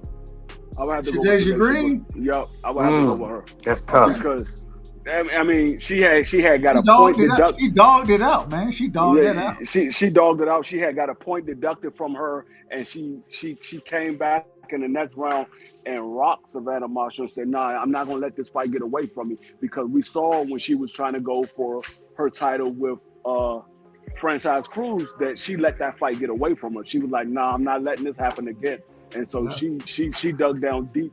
And one thing that I saw that she learned from her previous fights is she didn't get gassed out. She didn't spin her load early. She paced herself throughout that fight, and that way she could still be strong in the later rounds. So I have to give her my top performance of the weekend, because that was something that I didn't expect from her. I thought even though Savannah Marshall's been out for a while, I thought Savannah Marshall would be able to outbox her because of her experience and her level of fighting on the top level. So I give it to Sedation. Okay, Bullet. I don't know if you caught all the fight, but what was your performance of the week Like, which fight did you enjoy the most this weekend? It got to be the Shakur fight because of the implications of the fight. And like D3 just said with Savannah Marshall, she's been out the ring for a little while. There was none of that with Zepeda and Shakur. They both been kind of active, you know what I'm saying? And they both high ranked. I'm not saying Zepeda just top of the. He was #1 ranked in every division and 135. The guy is, regardless of how y'all want to feel about his style or whatever, he was #1 ranked in every sanctioned body. My fault, in every sanctioned body at 135. We understood. We understood you. So, in terms of what it stood to be and the crossroad of Shakur, and they say Turkey would troll him. They were going, and I knew it was just trolling, but the people was making content of Tom and Jerry, man. Tom and Jerry trying to scare him, and he kind of listened a little bit to fighter style. He made it more difficult for himself. And it was an entertaining fight, an exciting fight, and a pretty close fight, even though I felt like Shakur won clear. But whenever it's a fight like that of that magnitude, with there was no excuses going on, no injuries or whatever, even though Shakur tried to hint but take it away with his fingers or whatever, that fight had to be my favorite. I ain't mad at it.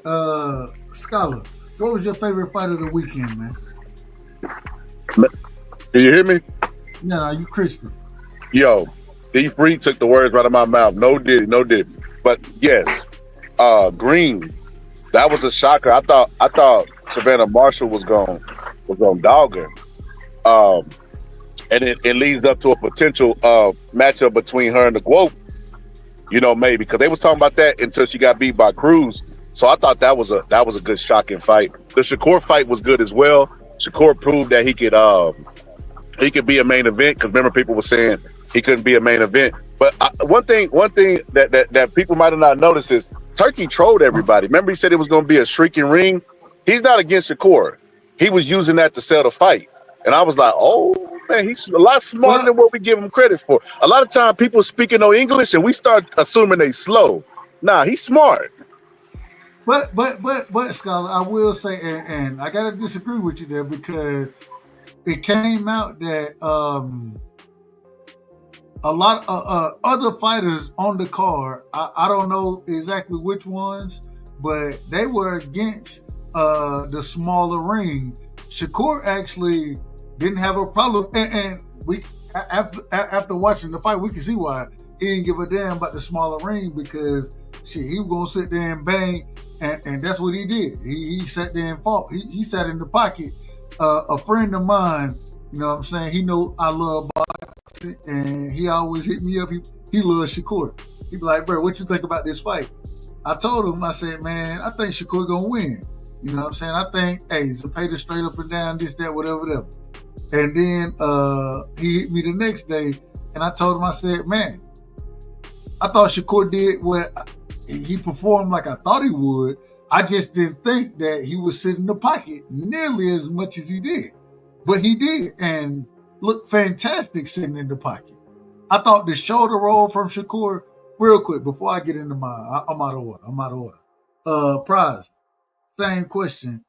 What was your fight of the week? I mean, what was your favorite fight of the week? Green was hard to top, but I'm going to go with my guy, Shakur. I think Shakur had the best performance. He did with everybody that they didn't think he could do it, and he did it. And I'm gonna keep it short and sweet. Shakur definitely had the best performance, but the honorable mention is definitely Green. She was definitely in her bag when I went and watched that. Like, shout out to her. Shout out to CrushDaOG, man. Shout out to CrushDaOG. Hey man, real quick, man. Y'all give me y'all last words. I'm getting ready to shut the show down. I'm gonna start working on doing more shows around this time as well. So. And then me and Free, we gonna be live for the football shit. Real quick, Free. I gotta say this. We back tomorrow. I gotta ask this, man. We gotta get some college football in this motherfucker too, man. Georgia. We could do some college. That's dope. That'll give us some time up until training. I mean, the preseason, because we about to be done with these schedules. Right. We only got 3 more left. So we'll talk behind the scenes, and we'll get a college. We're gonna do Me and my brother, we gonna do the NFL, of course, and we will be doing college football as well now. And we got the leagues going on. I gotta get the drop. I gotta put the drop in here for hey man, Free, he doing a hell of a job over there promoting, man. So we gotta get his drop in here, and I think I got it in my email. I just gotta, download it and do all the technicalities. Let me put it that way. But man, y'all give me y'all last words before I get long-winded, because I'm gonna be long-winded anyway. So I'm gonna send it around this thing. Scholar, man, give me your last words, brother. And make sure y'all go sub to Scholar, because Scholar doing a hell of a job. He was covering, man. Look, I went and clicked on. I went over to the Scholar show one time, bro, and this is a true story. And this during the Diddy trial, right? I'm thinking, I see a Scholar. He said, man, the jury is deliberated. I went and clicked. I was like, hey, know what? I don't know what the hell is going on. What's going on? Had they made that decision? But man, my brother Scholar, he covered the damn Diddy trial. He been covering Scholar. I think you'll be proud of me. I gotta say this. I'm embarrassed, man. I'm embarrassed. Ask me why I'm embarrassed. The boxing Scholar. Why you embarrassed, bro? Donald Trump out of order, man. The Epstein list, Donald Trump out of order. He out of order. He out of order. The Epstein list. We gotta have a conversation about that, my brother. We gotta have a conversation. Definitely. I was gonna say this. Final words. Turkey finally had a successful boxing card, because the rest of them shit's been flops. They've been good on paper. When you put them in there, people talking about falling asleep during the fights and all this old crazy stuff. But one thing I was gonna say, Dub, earlier when I was saying Turkey in the smaller ring, so they rumored that the ring was gonna shrink in between rounds. You didn't hear that? No. I was listening to I believe Panda. And Panda, if y'all don't know Panda, I believe he trains William Zepeda, but he was talking about, man, I don't know how you do it in between rounds. What, you gonna have an electric ring? I was like, he had me crying when he was talking about it. But I did hear the same thing as far as it shrinking in between rounds. I did hear that. And we know Turkey got so much money, he just might be able to do it. So we took it serious. If this was Eddie Hearn, we'd like, shut up, Eddie. Don King, shut up, Don King. Bobby, shut up. But Turkey got so much money, we were like, I don't know about it. Let's report on this. We don't know about this one. But they was trolling the world. Hey, Panda said, man, I don't know. Is it gonna be an electric ring? I don't know what's going on out here. He said, I just gotta make sure I check before my fighter get in there. I said, that is hilarious. He had me. Hey, shout out to Panda, man. Shout out to him. But yeah, Turkey showed me then that he knows how to use YouTube, not just posting the fight or posting clips or the press conference. He knows how to use the algorithm. He was creating controversy for this fight so that people will watch and be like, is the ring gonna shrink? Is Shakur gonna run? Tom and Jerry. Everybody was talking about that. He knows how to use that algorithm. It showed me he has very good high intelligence. And this card was finally a success. You notice it was earlier. We was going into 12. Remember when he did his Bud versus Masvidal fight, we was going into midnight with an Eminem concert. Exactly. And and shout out to my brother Prize.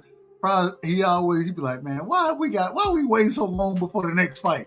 And I thought they did a better job of lining the fights up and having them happen much faster than they did previously. So, hey man, shout out to Turkey, man. Shout out to him.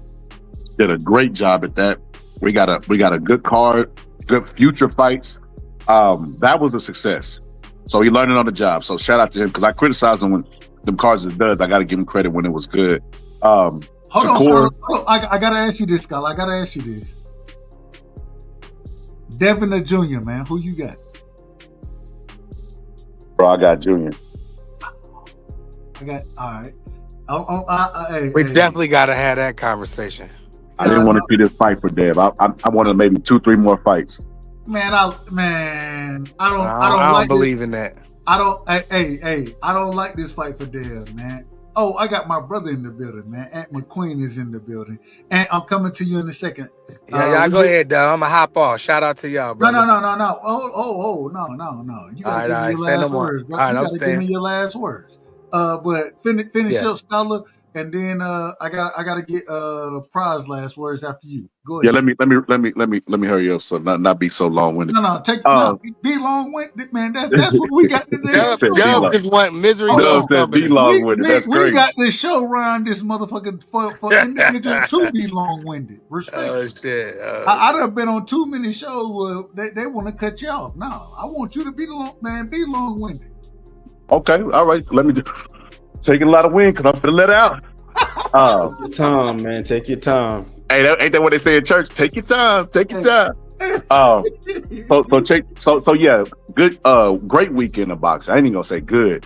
Jake Paul did his thing with the MVP promotion. Listen, one thing I always say, man, Clarissa Shields is the smartest boxer in the ring. She might be one of the dumbest outside the ring. And why I say that is because, okay, well, here it is, and tell me what you think about this. Her beef with Jake Paul is affecting her bottom line. Jake Paul brought $1 million splits for women to boxing. He is what he is. Listen, everybody on this panel got to go and clock in, and they know somebody on the job they do not like, but they still got to go make money. They can't let them interfere with their money. Clarissa Shields need to do the same thing with Jake Paul. They had the biggest women's boxing card of all time, and it did not include the GWOAT. I might, hey, look, Scott. I might have to start driving Uber around this motherfucker, man. That's crazy. Hey, look, I took a vacation day. Shit. I got about 16 vacation days left, so I'm good for the year. But nigga, hey, I might have to start driving Uber because I love talking boxing more. I love it way more than my job. So respectfully. Yeah, respectfully. But the good thing, I work from home. So, the majority of the time, not always, but hey, Scholar, man, let the people know where they can find you at, what you got going on. Let them know, man. Hey, you can find me at the Boxing Scholar TV network. What's the network TV? I can't remember. But over here, I ain't called Dub Live in a while, man. Cause a lot of times I be live when Dub live. But every time I see Dub live and I ain't doing that, man, I'm gonna definitely pull up to show love. I be trying to, man. Look, I told you I pulled up on your show one time. Hey, you had the Diddy watch going, and when I was like, man, god damn, but he got 400 folks in this motherfucker. Yeah, I done seen 500 people before. Wait for the damn. Hey, shout out to my brother, the Scholar, man. Scholar was cooking on that shit. Y'all make sure y'all go pull up to the Scholar channel, man. He do a hell of a job over there. Always, he talk boxing. He talk everything. You know what I'm saying?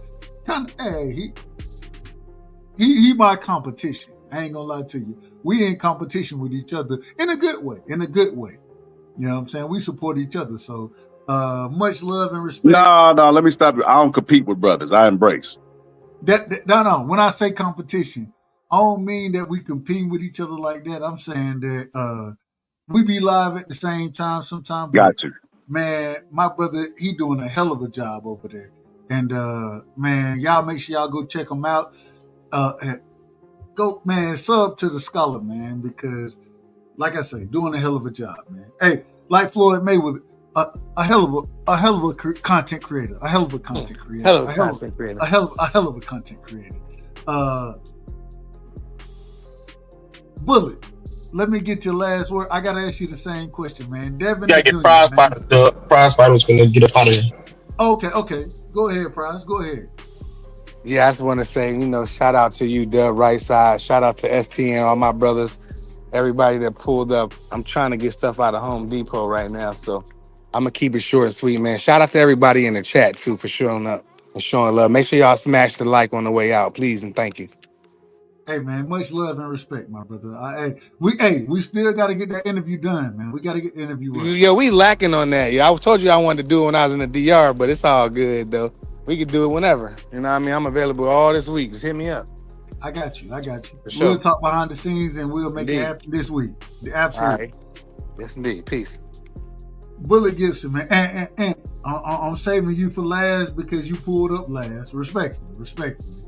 And you know you my brother. So same way, Bullet, that's my brother. Bullet. Devin the Jr., man, who you got? Yeah, you already know who I'm going. Big Hanos. Come on now, Big Hanos. For sure. Hey, amen. Man. Nah, look, dude, because I already know, and hey, dude, it's boxing, bro. Shit. Just because, you know, and You know I'm biased. I'm biased. For sure. I'm a Georgia boy, and Junior a Georgia boy. Hey, like I said, I think 2 nights ago, man, I'm rooting for both of these brothers. Win, lose, or draw, I'm still gonna be a fan because you know I love Devin. You know I love Devin. I love Junior. Man, I'm rooting for both of these brothers, man, and I'm glad that they're making the fight happen. Troy Graham asked me, he said, "Man, why you talking about this fight more than Canelo versus Bud?" And I said, "Shit, these young brothers, they bringing the fight game back. They actually getting in the ring at a young age. We have a chance to see at least a rematch for whoever wins, possibly a trilogy out this motherfucker. And I think it's gonna be beautiful. And so, man, shout out to Devin, shout out to Junior. But I got Junior, man. I got Junior. God damn it, I hate that. But hey, ain't nothing wrong with that. Ain't nothing wrong with this boxing, you know. Hey, it is what it is. Go ahead, my brother. No, I was just say, I'll break it down another day if you want to at another time when we all, you know, fresh in and stuff like that. But yeah, absolutely, we gonna do that. We gonna do that. Yeah, but I see Devin gonna get it, bro. And I can't say I'm not worried because this is a dangerous fight. It's a dangerous fight. This is gonna be one of them fights where I'm standing up watching the shallow boxing while this shit going on. You feel me? Because man, this is a dangerous fight, and I like Brian Norman. You know, so I'm gonna respect him. I ain't gonna do all that, you know, negative shit. But I think Devin gonna get him. I told him, hey, Bullet, look, I said, man, you know what? This gonna be the fight. You ain't giving me to hate on either one of these guys. You're not. I fell into. And I still love Bud. You know what I'm saying? I still love EJ, but that was a situation that I would never let happen again for me. And I'm rocking with both of them. I'm glad that they're making this happen. Both of them. I don't know if either one is quite in their prime yet. But both of them, man, electric fighters, man, and I'm excited for the fight, man. Like I say, that's a birthday gift to me. And although my heart, it hurt me to the heart to see them fight each other. Hey, I can't wait. It's gonna have to happen, Doug. I can't wait for it. I can't wait for it. It had to happen, bro, because you know the type, regardless of, because you know a lot of, and I gotta say it like this, a lot of Tank fans, and even Ryan fans and other guys in general. I say Tank fans because I don't really go to the other people's channel. Yeah. I only go to, you know, the guys that like Tank, but they have this misconception about Devin. They think he's just weak and he's afraid to fight tough fights. But me and you both know the guy ain't ducking no smoke. He ain't ducking no exactly. smoke. Soft spoken, but the man is nowhere near pussy, bro. Nowhere near. That nigga, bro. Devin does. People, I done heard so many people say Devin duck smoke. Man, this man don't duck no smoke, bro. This man, he look. He's sick, and regardless of what y'all want to tell me, it was a bad contract or a bad percentage. He's, as an undisputed champion, he sent Shakur an offer to fight him. He sent the offer. Hold on, man. The man, real quick. The man fought Lomachenko, beat his ass. You know what I'm saying? The man,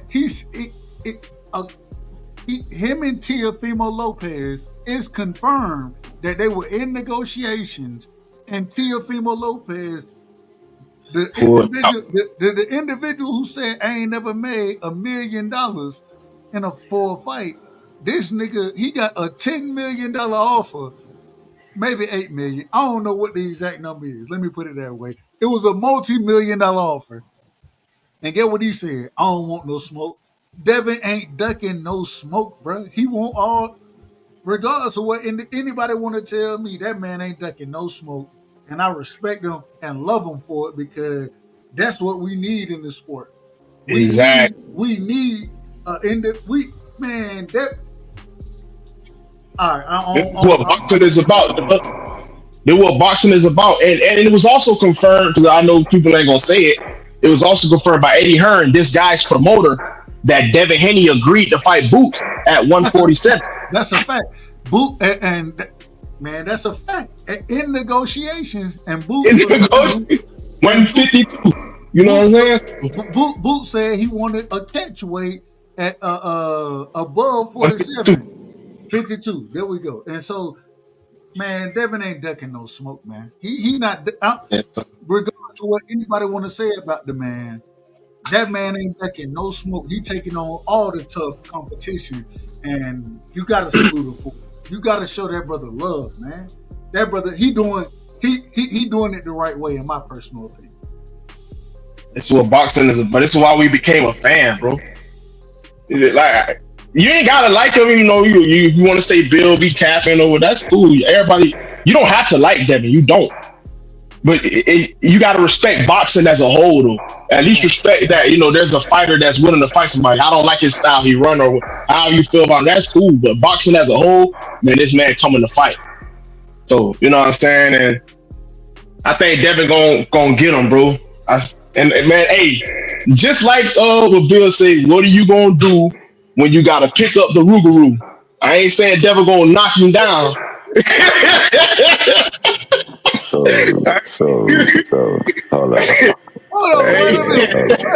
You gotta let me get mine off, Tommy. You gotta let me get mine off, Tommy.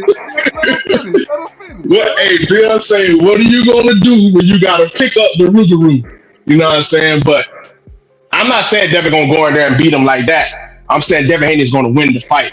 And like I said, I give more of a breakdown when Doug have a show and we all fresh in it and stuff like that. But I think he's gonna get in there and do his thing.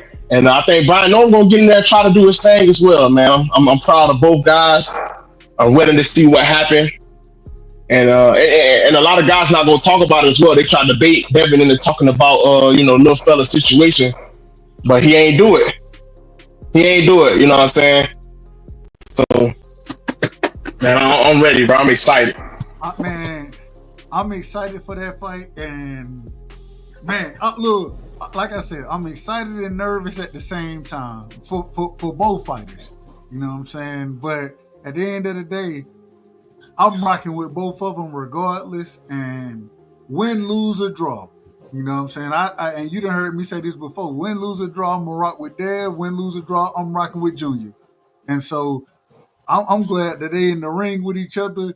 That was my birthday gift. It was announced on my birthday, and man, I'm excited for it, but I'm nervous. I'm very nervous for both fighters. But at the same time, shit, what the hell we watch boxing for? For the excitement. That's what this what we want to see. So it is what it is. Hey, Doug, before I go, Junior said, "Why you hiding behind your security guard?" And I'm in your motherfucking face right now. Dev said, "I don't need no security guard." Brian Norman said, "You a bitch, you bitch ass nigga." Dev say, "You a bitch, nigga. You a bitch." Man, that shit had me hyped, bro. No disrespect. I ain't trying to curse and get you demonetized, bro. That gave me that Regis and Dev feeling.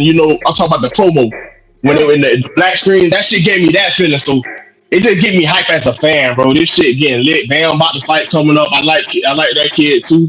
The bull fight coming up. Usyk and Dubois. Yeah. Boxing is looking good, man. Boxing looking good. I'm excited. Hey. Boxing on the way up right now. It's on the way up. So, and it fell down for a second, But these young brothers, they rejuvenate or rejuvenated. But I got you, baby boy. Go ahead. Say it one more time for me. Rejuvenated. But revitalized if you want to go that route, baby boy. You good, man? Go on and cook. Revitalize, rejuvenate, whatever you want to call it. They bringing the sport back, and I love like all rejuvenized. I love all of it. But hey, much love and respect, Bullet. And Bullet, before you go, dog. Before you go, much love and respect, like my man, Mr. Respectfully said, man. If Devin comes in there in that pro-grade straight, that pro-grade form with that pro-grade confidence, man, it's gonna be a hell of a fight. That's what I was gonna say, man. I wasn't gonna talk bad about Dev. You ain't never heard me talk bad about him at all. So, dog, I'm never gonna do that. But I say this. When y'all say he gave a contract, you know that contract was cannon fodder, bro. He wasn't fighting at 30. You know he wasn't fighting at 35 no more, bro. He was done. Was the contract sent, Mr. Chipman? It was sent, but it was all right then. All right, hold on. If the contract was sent and all Shakur had to do was sign it, that's it. And once that right, no, you absolutely right about that. That's the one mistake that Shakur made. He should have signed it so you could see how it would have played out. You're right about that. But he was done at 35. If y'all go look at my banner right now on my show or on my channel, I got Shakur and Devin up there. I love Shakur as well. You know what I'm saying? So, hey, I'll be just as torn as I am with Devin and Junior. I'll be just as torn with Devin and Shakur. But at the same time, I still want to see it. I want to see it. But at the same time, I feel you on that. I love it. I love all of it. We got to see these fights, bro, for sure. But Bullet, man, salute to you, fam. And salute to my man. You already know what it is. You know, hey, nothing but love and respect, my brother.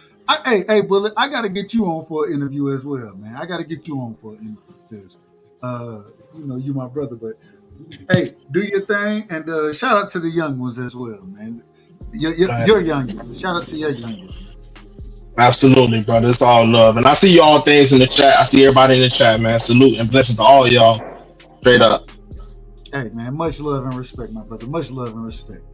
All right, let me get Mr. Chipman. We coming to you in a second, but I got Ant McQueen in the building, man. If y'all don't know, Ant, real quick, man, let the people know because we shutting it down and it's really final words. But man, we gonna be long-winded around this motherfucker anyway.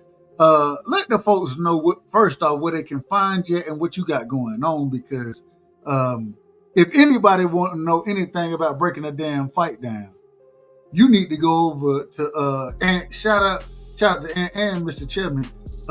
They kind of combined there. You know what I'm saying? Kind of combined. It's my esteemed colleague right there. But well, and I say this respectfully. Ant the one who gonna be pointing the shit out. Mr. Chipman, I ain't gonna denigrate Mr. Chipman. No, denigrate me. Ant McQueen is over there. He's Chuck D. I'm Flavor Flav. Go on and say it, dog. No.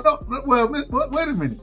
Mr. Chipman, we can't denigrate you because every time you come around, you got something great to add to the panel, regardless of where you at. Anytime I hear you cook, you already know I got the bells and whistles belong to Ant McQueen. Go ahead, Ray. You could. But I got the utmost respect for you. So, but Ant, man, same question real quick.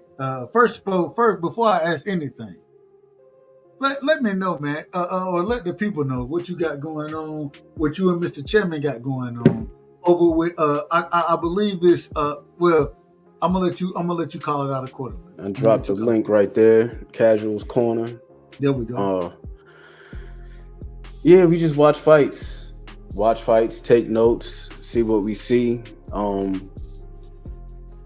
watch training footage, see how things may possibly translate to a fight, watch media workouts sometimes, see how things may translate to a fight. Because a lot of times we watch people with the media workouts and we just look at the shape, the condition that they're in. Oh, you looking lean, or that dude right there, you might be drained. But sometimes the workouts, they might reveal a little something. like 2 cents, and I was just talking about Ryan and Dev.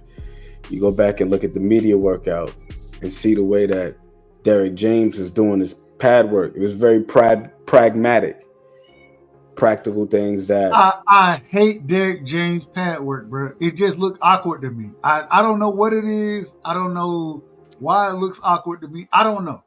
I can't stand watching Derek James and his fighters doing pad work. I can't stand it. It's simulated. That's why it's more of a simulation based on scenarios that may unfold in the ring. Derek James is not going to just stand there and allow his punches, his boxers to throw 10 and 20 plus punches in succession and roll under here and roll under there. Nah, he's going to fire something back. He's going to change the angle. He's going to move here, move there, so on and so forth. Give you the shoulder. He going to give you the shoulder out there, motherfucker. Hey, I love it. Yeah. I see it, but it just looks so awkward to me. Yeah, I think it's because we got so accustomed to seeing the more flashy style of pad work Maybe that's that what Roger and Floyd popularized. You see them guys standing there and he's looking away from the camera and hitting the pads and doing all of these very nuanced, choreographed pad work routines. But Derek James he's to the point. So a lot of times the things that are going to play out in the fight, or things that he wants to play out in the fight, things that he's working on with his fighters, you're going to see it show up in the pad work.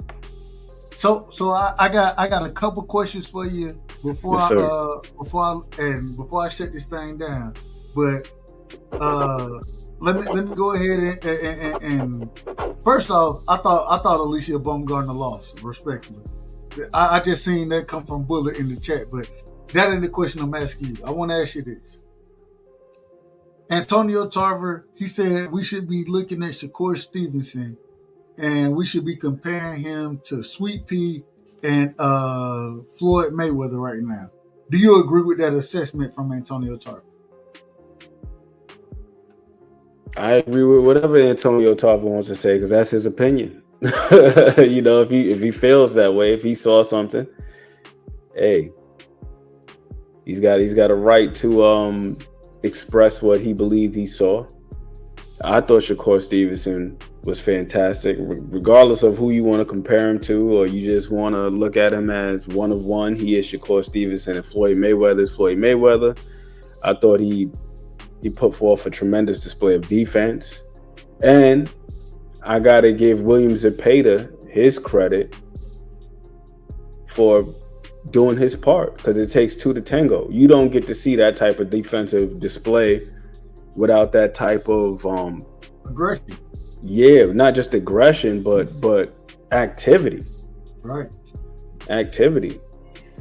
For the longest time, Shakur, he's been pegged as a guy who's overly reliant on his feet. He got quick feet. All he do is hop out in straight lines. Now we've seen, okay, if the man had to nail his feet to the canvas and stand there, like my favorite fighter of all time is James Toney. James Toney is a dude who seldom used his feet. Like once he got to a certain point, right? Hey, but great defense. Always a fantastic defensive fighter in James Toney. He fit the cliche to a T. The whole he could fight in the phone booth thing. Yeah. So Shakur, tremendous display of defense. William Zepeda, tremendous display of just will, and that was another thing I really liked about William Zepeda's performance. I got to give him a lot of credit, because you see guys miss shots and then they get discouraged. They stop trying after a while. It happens quite a bit with pressure fighters, where it's like when they can't find their mark, they start to slow down. You know, William Zepeda, he didn't throw his 1536 like he threw versus Jojo Diaz, but he still threw close to 1,000 punches.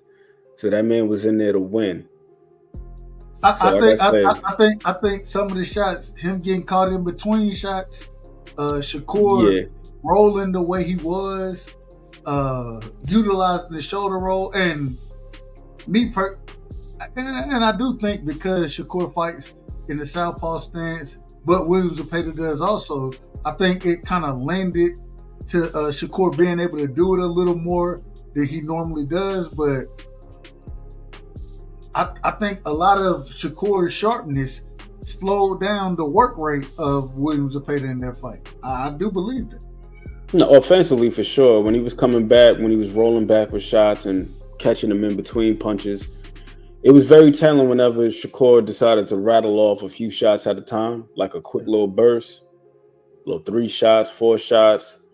He would freeze going around the high Zepeda. guard, going around the high guard too, hooking around the high guard. He frees him momentarily, but Williams Zepeda got right back to it. He never got discouraged. Yeah. And like I say, man, I gotta commend him, because without his effort, we don't get to see what's underneath the hood of one Shakur Stevenson. The whole lead up is Tom and Jerry. Shakur, he plays into it, shows up to the presser with the Tom and Jerry hat on. Even his ring attire, it was like brown. It was like the color of Jerry. You know what I mean? So he played into it, but both guys, they did their part. Jerry looked good in that fight. Jerry looked very good in that fight. He looked very good. He looked phenomenal. But I feel like, once again, I got to give Williams Zepeda a lot of credit for exposing that. And when I say expose, I don't mean in a negative sense, because expose has such a negative connotation, especially amongst us boxing fans. But I mean expose in the sense of revelation, uncovering something. So now we know, for all the people who were doubting Shakur's machismo, his toughness, his grit, if he needed to, he could fight in that style. He doesn't fight the way that he generally does because he can't.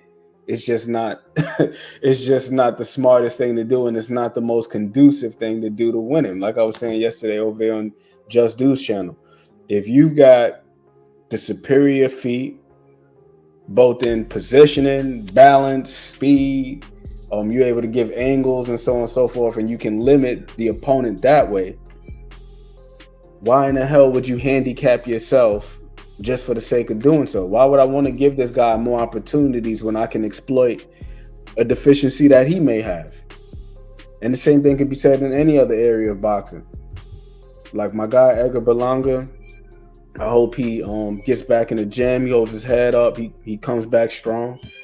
But, this is several fights now where I've seen this man go on the inside and be ill-equipped or not be ready to work. It's like, you can't initiate that position. Put the high guards up, step in, and now you in there shoulder to shoulder with this man. You're not utilizing any type of physical controls. You allowing this man to be first, even though you're the one who closed the gap and initiated. So I'm gonna tie it back to this. Allow them to be first and last. Yeah, you definitely can't allow them to be first and last. Respect. Yeah, man. But I'm saying that to say this. Hamza Sharaj, he obliged him once he realized his inside game is trash. It's kind of leaky. I don't want to call it trash. I'm gonna say it's leaky. I'm gonna exploit that. I'm gonna take advantage of it, and then that's where he sat him down. Now, me personally, I had Hamza Shiraz winning the fight just based on a lot of the I thought it was a study UD. I thought it was gonna be a UD. Me too, but I did think he was going to drop him. But I thought it would be similar to the way that Marcelo Caceres dropped him. Right. Marcelo Caceres was taking a step back. He got Edgar to reach. Edgar tried to fire a left hook, and he left his feet, and he just slipped it, came over the top of the right hand. I thought it was going to be a knockdown of that variety. But again, once Shiraz seen that his inside game's just a wee bit suspect, he exploited it. So my thing is this: if you Edgar Berlanga, it's like, why even give that man the chance or the opportunity to exploit that? And if you're Shiraz, he gives you that opportunity, then take advantage of your advantages. Absolutely. So to tie it back to Shakur, it's like, yo, if you got feet like that and you can measure range and control distance like that, it's like, why the hell do you need to be standing in there just rolling off shots that you don't need to roll off? If you could just move perpetually and piece a guy up and cruise to victory, get it that way. You know what I mean? But I think, and this is just my opinion, I think Shakur listened to the fans too much. I think he listened, and I always, and I always tell you, I'm very biased, right? I'm very biased about guys that I like. I'm a fan of Shakur, fan of Devin. I think Devin fell into that at one point in time where I used to think, I'm like, bro, you ain't gotta walk to these folks, man. Just box them. And then folks start saying he bored. Then he go out and do what he did. And I found myself saying, well, I've been asking for this. That's why I say I always am conflicted. I found him in the what fight was it? The Ramirez fight. I'm like, bro, you ain't gotta move like that, bro. You can box. And then I'm thinking to myself, I'm like, well, shit, I said go do what you do the best. And then I criticize you for doing what you do. I can't have it both ways. And so I think that Shakur fell into that same space of wanting to have it both ways. You know, or allowing the fans to think that they can have it both ways, if that makes sense. So, but go ahead, my brother. I apologize for cutting you off. No, for sure. But I'll say this about Devin Haney though. That isn't the typical Devin Haney fight. And I understand where you're coming from as far as the movement is concerned. I'm pretty sure my man Piro, he could attest to this. Like, yo, there is a way for you to box on the retreat and take advantage of as many offensive opportunities as possible. You know, we were just watching what's my man's name? Orlando Canizales the other day on the channel, his fight versus Bill Hardy. And he was using his legs like typically like he always does. Me personally, I feel like there's footwork and then there's Orlando Canizales. Like that dude's footwork is like next level. But that dude is moving, he's grooving, he's moving with purpose. It gets to a point where it's excessive. It's like if you just moving, and now you taking yourself out of range to score, then what the hell are you doing? That ain't even boxing at that point. I'm not gonna say it's running, but you definitely getting a whole lot of cardio in. But the flip side is also on the opponent to try to do something when he gets in range. And I feel like with Jose Ramirez in that fight, I'm not sure if you saw the Rancis Barthélemy fight, Dub. I did. I definitely saw that. Okay, so Rancis was moving similar to the way that Devin was moving, but every time Ramirez was able to close the gap on him, he was firing on him, and he buzzed Ramirez several times in that fight. So I think that Ramirez, in his mind, he might have even been just a tad bit gunshot based on what happened with the Barthélemy fight, where it's like, yo, I'm in range, but I don't want to open up and get hit, or I don't want to open up prematurely. You know what I'm saying? To get manipulated.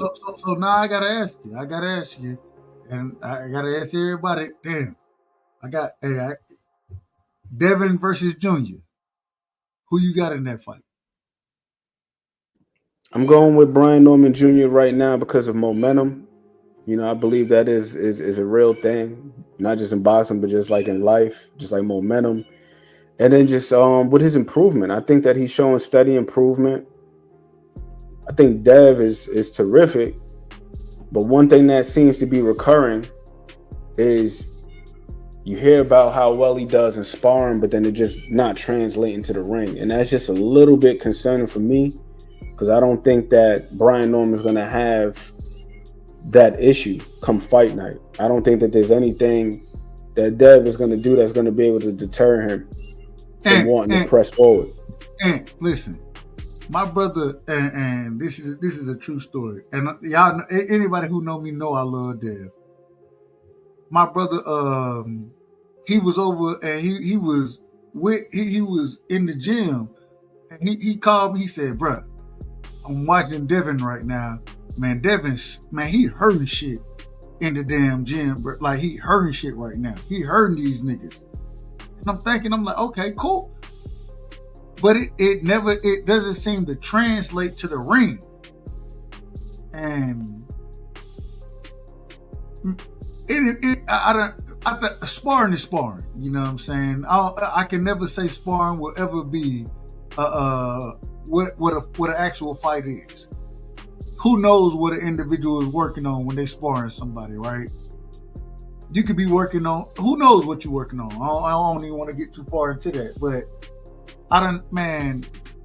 I trust this individual, and he like, bruh, man, I'm watching Dev right now, bruh. He hurting. He put me on the phone with Bill and shit. Like, he like, bruh, he hurting shit, bruh. He fucking shit up in the gym. And then he get in the ring, and I'm like, it ain't translating. That's what Shane Mosley was saying in that video. He was saying how, round one, okay, fail out. And then it never really progressed from there.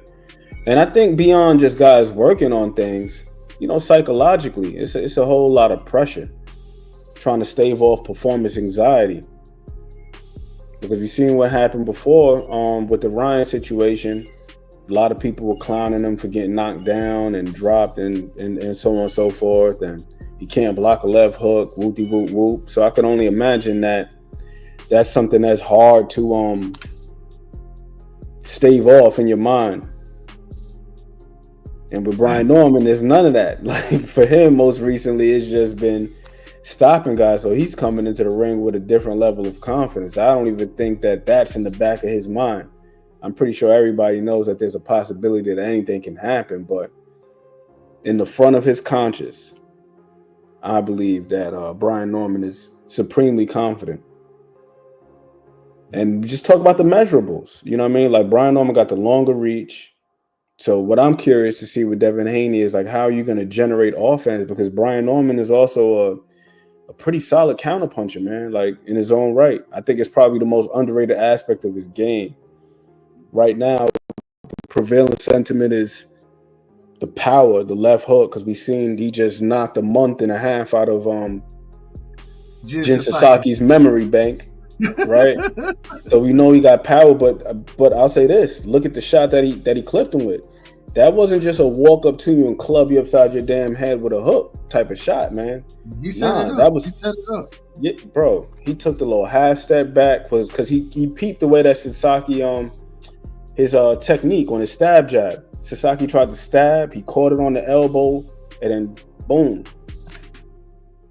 caught him on the chin. It's like a little catch and shoot. So the dude got some skills, and I think that's the thing that's being kind of overlooked, just a tad bit overlooked with him. Yeah, because it's about his game. We know he got power, but he got other things with him too, and that's not to say that Dev don't, because Dev is a good fighter in his own right too. But just like right now, I gotta lean towards Brian Norman Jr. Okay. Hey man, and we gotta have you back on the show. I'm getting ready to shut. I'm trying my best to shut this motherfucker down. It don't ever work how I want it to, but hey, I appreciate you, my brother. And well, real quick, let the folks. Well, I think you already let them know what you got going on, but man, when next time you're gonna be live, so I can pull up. Anytime I get a chance to go and break down the footage with you, you break it down better than me. I always say I think you're smarter than me as far as boxing go, but I tried my best. So when you gonna be live?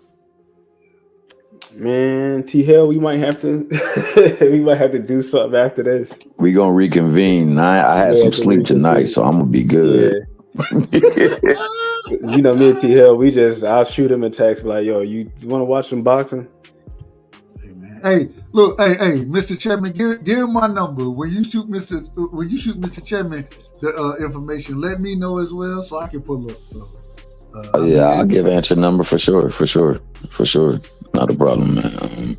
Mr. Chapman, let me get your last. Man, my last words is it was a great week of boxing. Some bouts didn't play out the way that I thought, but most of them did. Unfortunately, I lost 3 this week. Well, I only lost 2, and it was on the women's side. I had Metcalf beating Sweet Shanetta. What's her name again? Sharnique. Yeah. Shanika, I had her beating it. I was sorely mistaken there, and I had Serrano finally getting the nod over Katie Taylor, but that was, I don't even know what that was. I don't give any of them a win. And man, look. So, all I'm gonna tell you is the Air got his ass whooped. The Air, they whooped the ass in that fight. They put hands on the Air. Shadow boxing. They were shadow boxing. They was putting on for the city, I guess. It was a glorified shadow box. That being said, on the men's side, I said that the women's card would outperform the men's. I was sadly mistaken. There was a very good event. I saw two fights differently than it played out, both winning. I had Matias by stoppage. I had Shakur by stoppage. Unfortunately, neither got stoppage. It was good fights in both. One of them was kind of questionable. People believe that Puello actually won the fight. Kind of thought that since he beat him at his own style, I would have probably edged it to Puello, but not mad that Matias got the victory either, because he did some good work up in there too. He just got to start using that jab a little bit more and stop setting himself there for the getting hit, because otherwise he can do a lot more damage, man. I love the way he uses torque on his punches, because he doesn't have to throw it from deep or from far to generate a lot of torque. But he definitely got to use that jab a lot more. And then also Morrell. I had Morrell winning. I went back and watched that fight. Go ahead, Mr. Chester. No. I like to hear what you was about to say. Go ahead. So I missed it. I missed the majority of the fight. The first time I went back and watched it, Morrell getting dropped. I ain't gonna lie to you, and I'm biased. I'm very biased because what's the brother name? I can't say it. I say it was Kataev. Thank you. He a drug cheat anyways.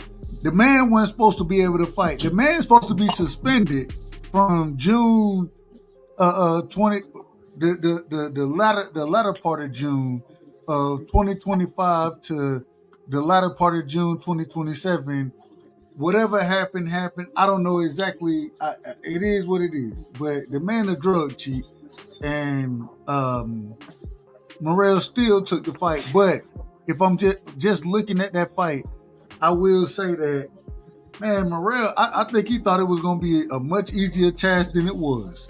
And I thought it was a close fight. I thought it was a really close fight. I didn't have a problem with the majority decision. But at the same time, the way I scored it, including the knockdown, I thought that, say the brother name again? Kachaev. Thank you.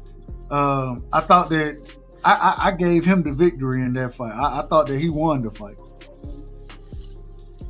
Hey, fair enough, man. There's a lot of people who felt that way. I mean, all in all, I'll say this.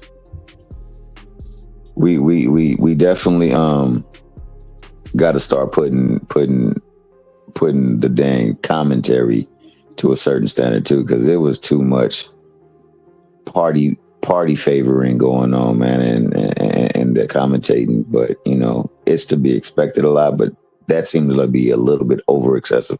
It reminded me of the Atlantis Fox. Damn, what's old boy name? Romero. No, the Atlantis Fox fight. Not Atlantis Fox. Michael Fox. Michael Fox. Michael versus what's his name? I know exactly who you're talking about. Shit.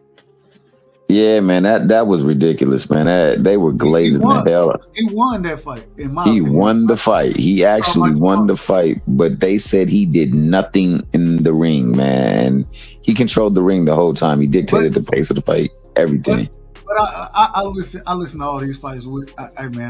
I turn the volume off when I'm listening, and most of the time, if I get a chance, I'm trying to call it. So I don't listen to the commentators. Me personally. And I know you trying to go, and I know Coach Eddie came up here, and I've already talked. So what I'm gonna say, man, is looking forward to the. Yeah, for sure, because that's ATL, dog. So we got to make sure ATL. That's Georgia in the house. So we gonna make sure that we gonna conclude this with Warner Robins and ATL doing what they do for the great state of Georgia, man. You guys have a wonderful day. Bless up. My man Ant McQueen and I, we shall be going on, man, at the Casuals Corners. You're all is welcome. So Glow, you definitely can come through, man. We could discuss that question over there as well, too, as we break down that film, because the film don't lie. More times than not. Before you go, you know, I always got to tell you, I appreciate you. And, man, you know what it is. Anytime I need somebody to talk to, if I'm out of order, you know what I'm saying, I can reach out to my brother, Mr. Chapman. And Mr. Chapman, he hold it down in a very respectful way. So, man, much love and respect to you, Mr. Chapman. Yeah, Sir, he Boachuk. That was it. And put it up in the chat. Boachuk, man. Fox versus Boachuk, man. I thought Fox was robbed. Nah, I fully thought that was a robbery. But much love and respect. Appreciate you. Much love to you, Dub Rightside, because you know what? If you ain't rocking with my man Dub Rightside, Mr. Respectfully, you on the wrong side. Wrong side. Hey. And that's just the bottom line. So you be easy, man. And happy birth month to you, baby boy. Birth month. Appreciate you, Mr. Chapman. Much love and respect as always. You know what it is. Shout out Coach Eddie, man. Solid individual. Yes, hold on, wait a minute. I gotta get Coach Eddie the introduction like this. You know what I'm saying? We got the great. Hold on, man. Let me do this. Nah, don't do me like that, man. No, we gotta do it. We gotta do it because I don't get a lot of, and I say this respectfully. I don't get a lot of individuals. I don't get a lot of individuals from the great state of Georgia in here. You know what I'm saying? And so, Coach, we gonna give you the respect and the love because you my Georgia brother. You know what I'm saying? Yes, sir. And so at the end of the day, we gotta stick together. It ain't a lot of us out here on YouTube. So when I get my Georgia brother up here, it's a tad bit different. It's just a tad bit different. So man, shout out to my brother Coach Eddie, man. Y'all make sure y'all go show that brother love. The man, he's boxed before, you know what I'm saying? Shared the ring with a few of the greats, you know what I'm saying? Especially, I believe, correct me if I'm wrong, Columbus, Georgia. I don't want to speak too much on it, but Coach Eddie, man, welcome to the show. And man, give me your opening and closing. Take your time, though. Take your time. Be long, as long-winded as you want to, because that's what we do around here. Okay, man. I appreciate that introduction, man. I was listening to the show, just enjoying you brothers cook and break down a perspective. Sometimes I just like to sit back and listen, man. But man, great weekend of fights this weekend. I think Friday, I believe the best fight on that card was the Shadasia Green Marshall fight on the women's card. I'm gonna say they stole the show. In my opinion, that was a good scrap right there. Of course, the main event, it didn't really live up to the expectations, but I knew from the round one, I said these girls gonna box tonight because I don't think neither one of them want to go through that type of fight again. Like to have two wars, with the same individual, both of them lumped up, cut up, bumps and bruises. You know what I'm saying? It was a hard fight. Butts included. Yeah, exactly. All that stuff, man. So I said they coming for their money tonight. They ain't finna put on like that tonight. And I was right. I seen the first 2 rounds. This is what it's gonna be for the entire fight. Like I say, when Serrano should need to start wearing basketball shoes to the ring. You know what I'm saying? That's why she can't move feet. Coming in the ring, doggone Jordan and stuff. You need to get some boxing shoes. Yeah, she had the one. I think she had ones on. I think those were the ones she had on. Yep. Then last time she had the other Jordans on, the one that with the cockade. I don't know what exactly ones they were, but it kind of the one that's real shiny. She had them Jordans on. Yeah. Yep. I mean, real basketball shoes, not no boxing shoes made in the Jordan. She had on real basketball shoes. That ain't gonna work. But I'm gonna get back to Saturday night, man. I enjoyed the fights, man. Really enjoyed the fight. I thought my man Prelo, I thought he pulled it off. At the end of the day, Matisse was bringing a lot of heat and everything, but I think Prelo did his thing, man. He landed some good shots, and the judging is kind of weird at sometimes because, like I say, they gave Matisse a lot of credit for what he did. Well, rightfully so, it was a tight fight. So I think maybe you can't really argue with the decision. I definitely not gonna call it no robbery or nothing, but it is what it is, how it is in the tight fights sometimes, man. As far as Dave Morrell just fights like an idiot sometimes, man. It's like I don't know what's going on in his head, man. It's like he's got a talented fighter. Ronnie Shields got to rein him in, man. Ronnie Shields got to rein him in. Got to, man.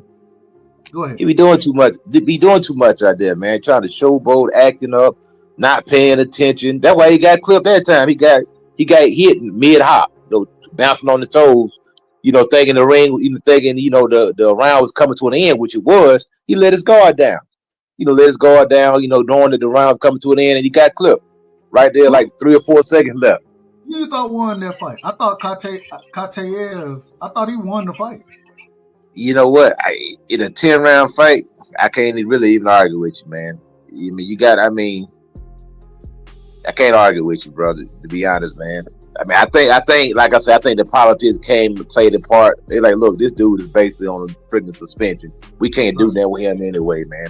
You know what I'm saying? So Morrell, he got a gift, and all fighters do get gifts throughout their career.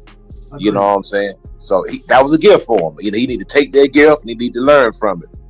Because that fight could have easily went the other way, but they didn't really have no financial incentive to get the fight to the other guy.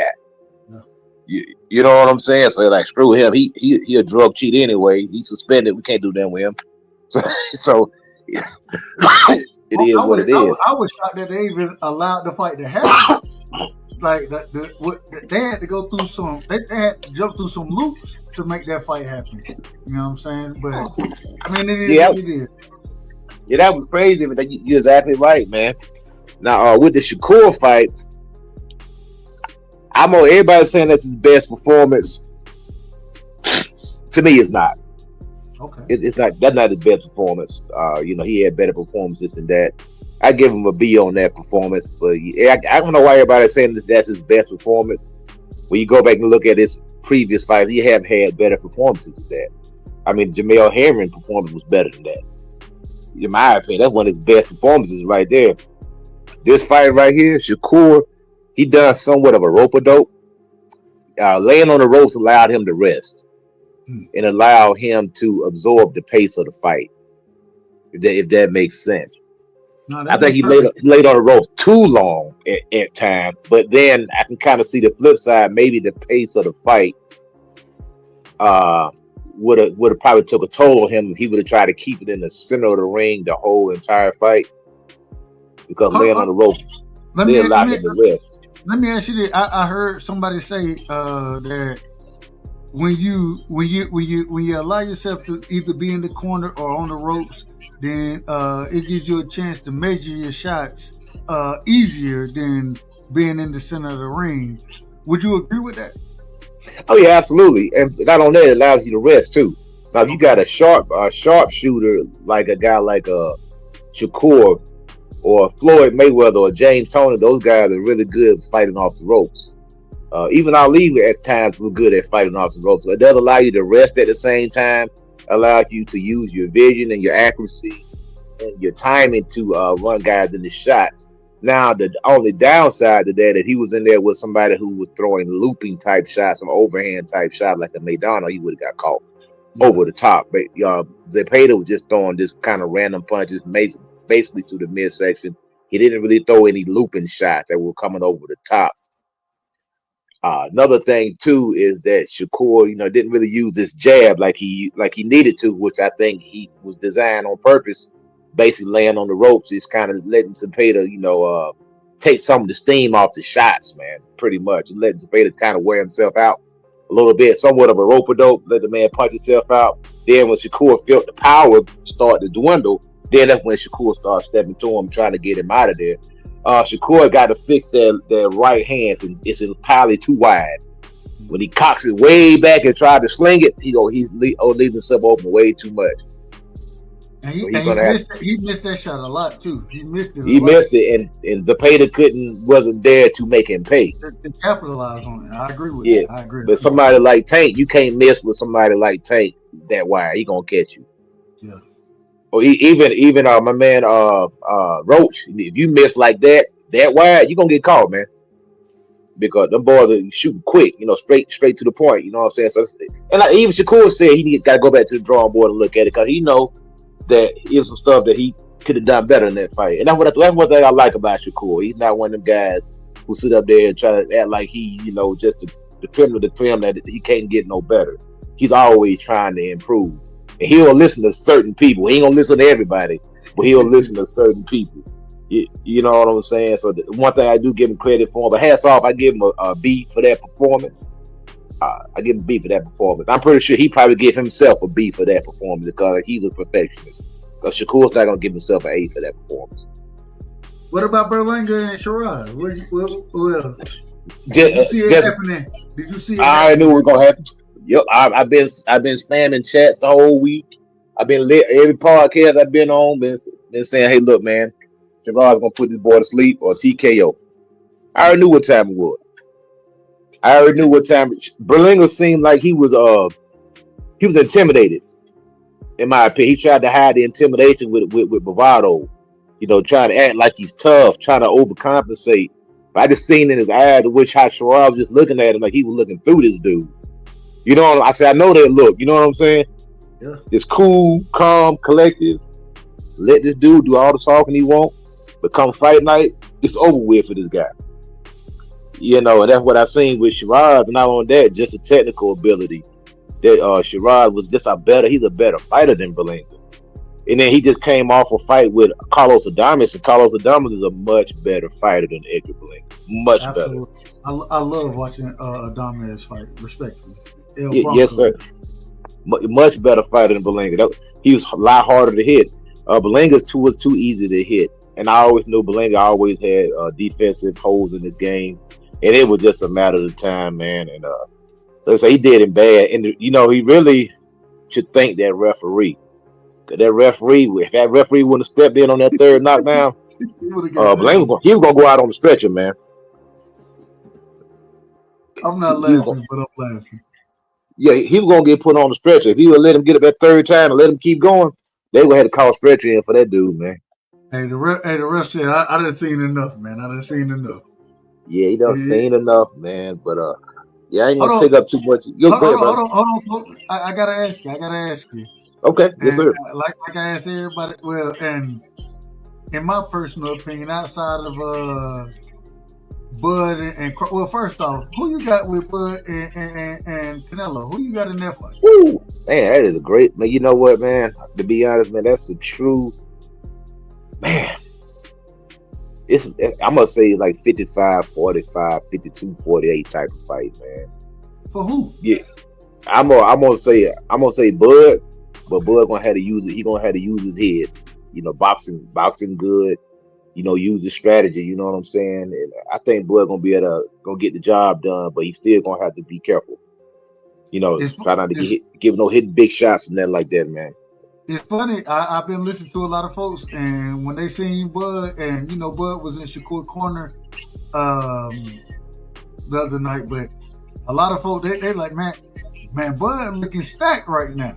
He looking stacked, goddamn motherfucker. I ain't mad at it. You got to do that. You know what I'm saying? When you're moving up to 68, but that's a tough fight. That's a tough ass fight. Yeah, he should be able to get the job done. The biggest thing is that's with boxing. Period, man. You just can't allow yourself to get hurt, man. You know what I'm saying? That's the biggest thing, and that goes for any fight. As long as he don't get hurt in the fight, his chances of winning are great, man. You know what I'm saying? When people get hurt, that's when your chances go way down. You know what I'm saying? Because you start getting hurt. So long as Bud don't get hurt, he gonna win that. He gonna win that bout. Pretty. I ain't gonna say comfortably. It's gonna be a competitive match, but I see Bud winning the fight. As long as he don't get hurt, he get hit with no big shots, man. Now the thing is, styles make fights. Now I seen Bud though. Bud is a student. Bud was over there looking at Sherrod, watching him fight. Now that's a fight. That's not a good fight for Bud. Just not off the skill level, just off the size. But it's too big, man. Bud, I'm saying? Bud said himself, and that's why I think this fight is so interesting. I remember a time of Bud saying, "Hey, it's weight classes for a reason." You know what I'm saying? Right. And that's why I think this is a very interesting fight to me. I ain't gonna lie to you. I'm rooting for Bud. Yep. I'm rooting for Bud. But man, with the chin Canelo got, and I think that Bud gonna have to sit down and fight sometimes. I don't know if he really want to sit there and. I don't think he can. Let me rephrase that. I don't think he can just sit there and fight with Canelo, if that makes sense. So, man, you're gonna have to.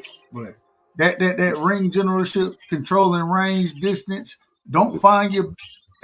As long as you don't find your damn back on the ropes, man, I think Bud got a good chance.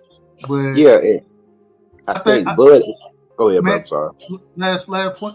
I think, man, Bud mentality from everything when I watch it, man, you hit Bud, man, he want his lick back. You know what I'm saying? And that was good at one point in time. I don't think that's good in this fight. Do not allow.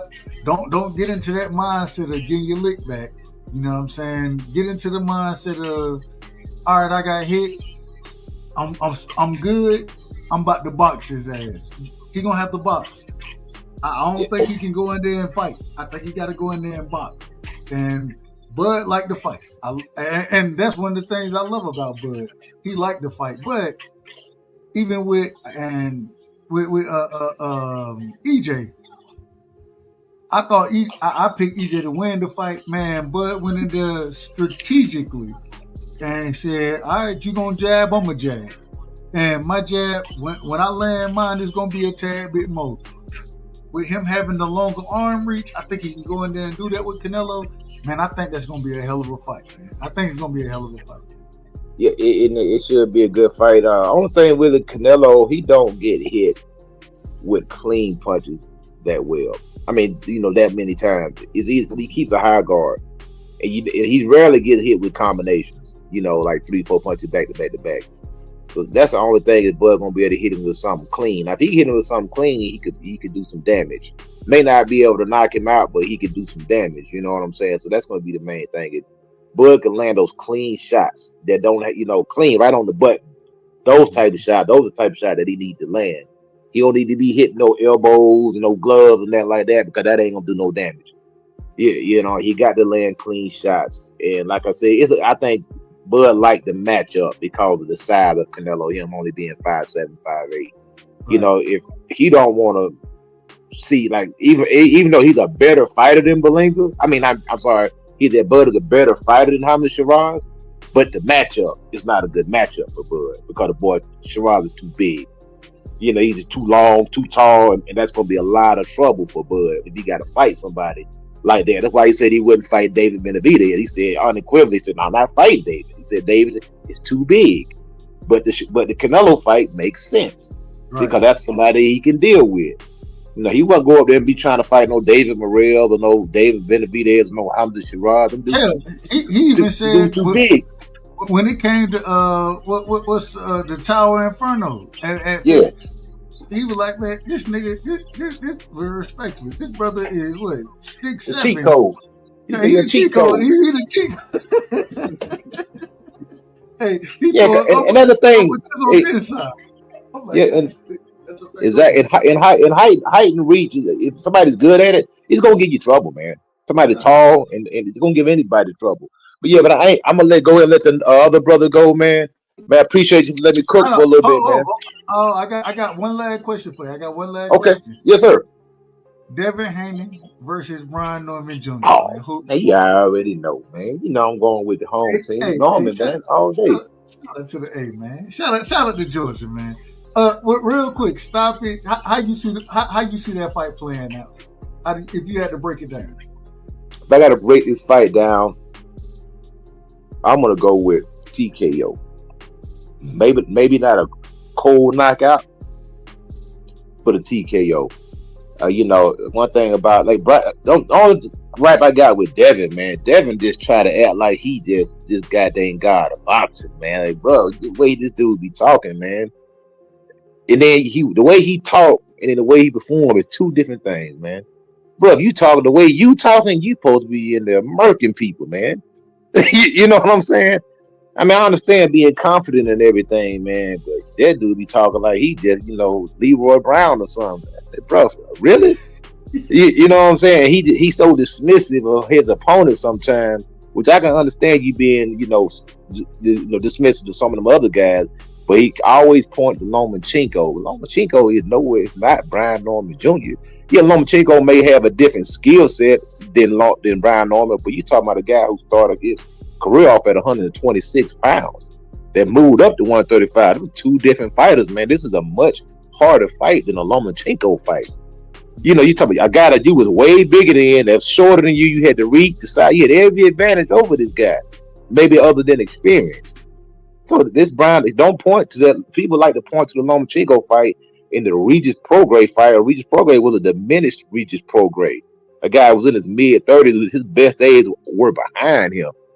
You fighting a young guy that's 23, 24 years old, got power in both hands, who's very confident, who's very skilled, who's more than just a puncher, a guy who can do a lot of things in that boxing ring.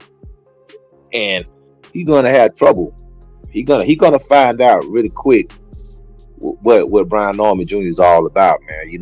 It looked one way on paper, it looked one way when you watching the video, but when you get in there with the guy, he gonna see, he gonna feel it, and he gonna be like, dang. I ain't mad at it, Coach. Real quick, I gotta ask. So I got a chance to meet Junior Senior. You know what I'm saying?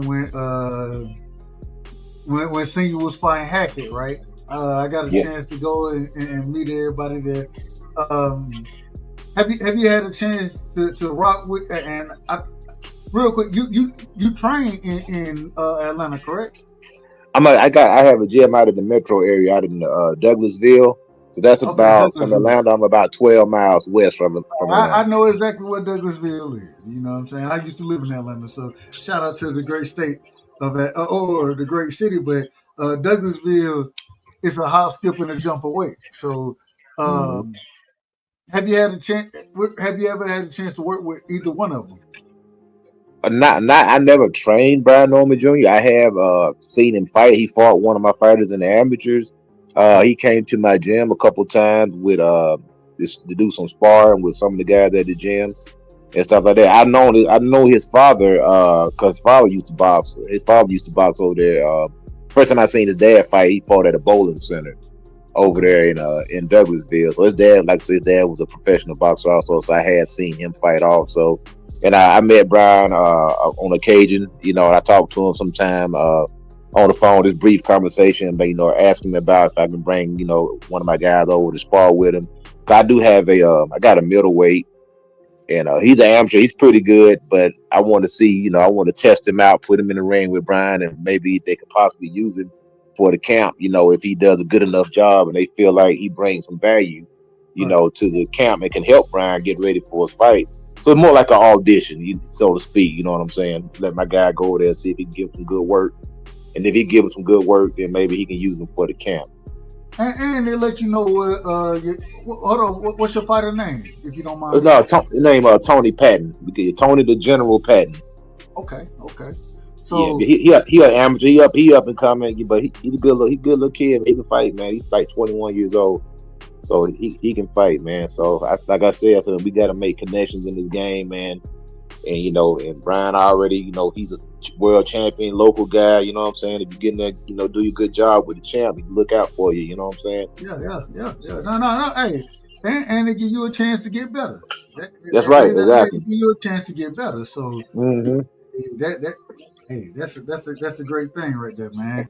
Coach Eddie, man, I appreciate your energy, your time. Oh yeah, thank you, brother. Yes, sir. And man, we gotta have you back on the show, man. We gotta talk, and we love boxing around here, and so I gotta get your information so we get an opportunity to chop it up again, man. We definitely gotta do it. Yes, sir. Like I said, you can Google me, you can call me direct, man. Just Google me, Douglasville Boxing, man. My phone number pop right up, brother. All right. Just Google me, man. Yes, sir. When you get a call from 478, I'm a country nigga from Warner Robins, so Yeah, I'm from Macon. Well, my hometown, Macon, Georgia. So you from you right around the corner then. You right around the corner. Yeah, the Mac town. Yes, sir. Man, shout out to the Mac, man. Hey, so but man, much love and respect, and we got to do it again. Yes, sir. Absolutely.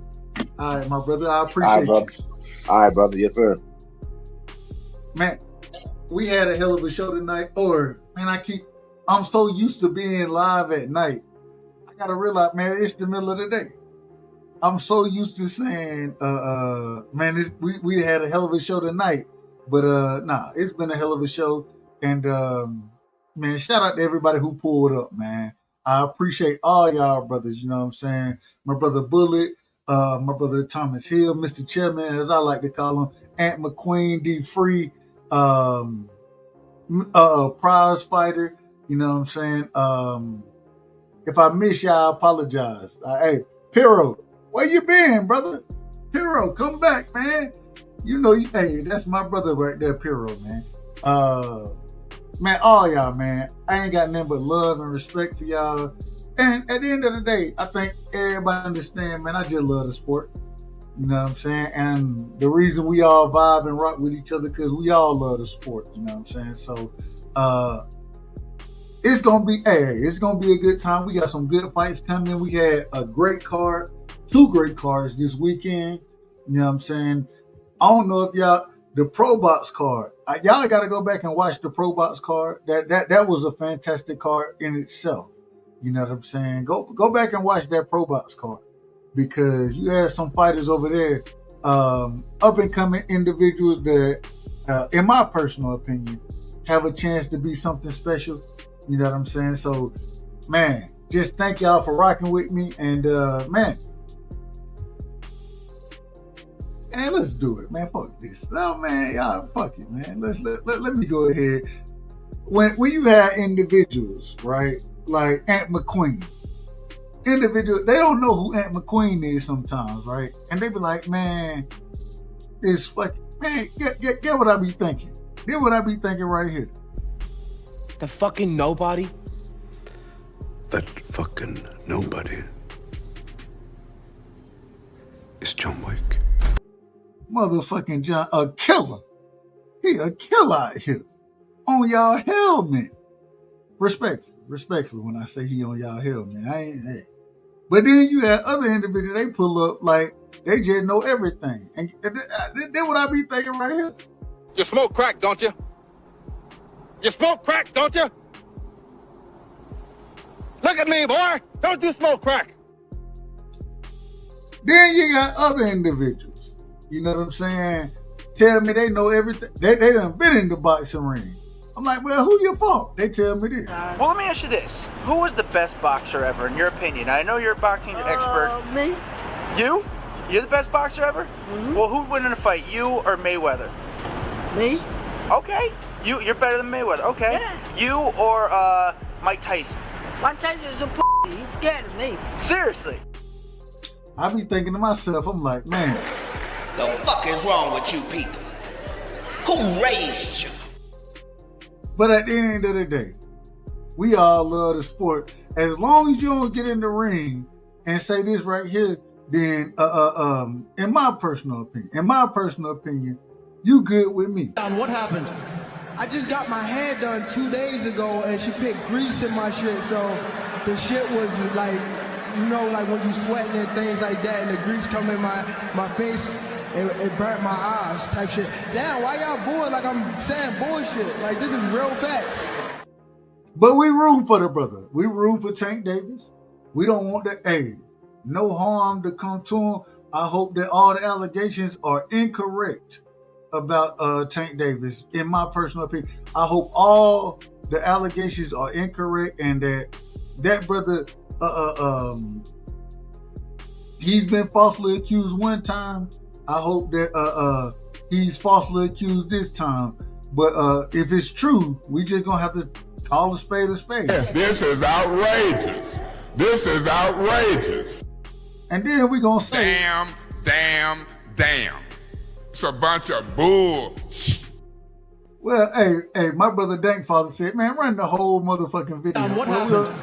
I just got my hair done 2 days ago, and she put grease in my shit, so the shit was like, you know, like when you sweating and things like that, and the grease come in my face, it burnt my eyes type shit. Damn, why y'all booing like I'm saying bullshit? Like, this is real facts.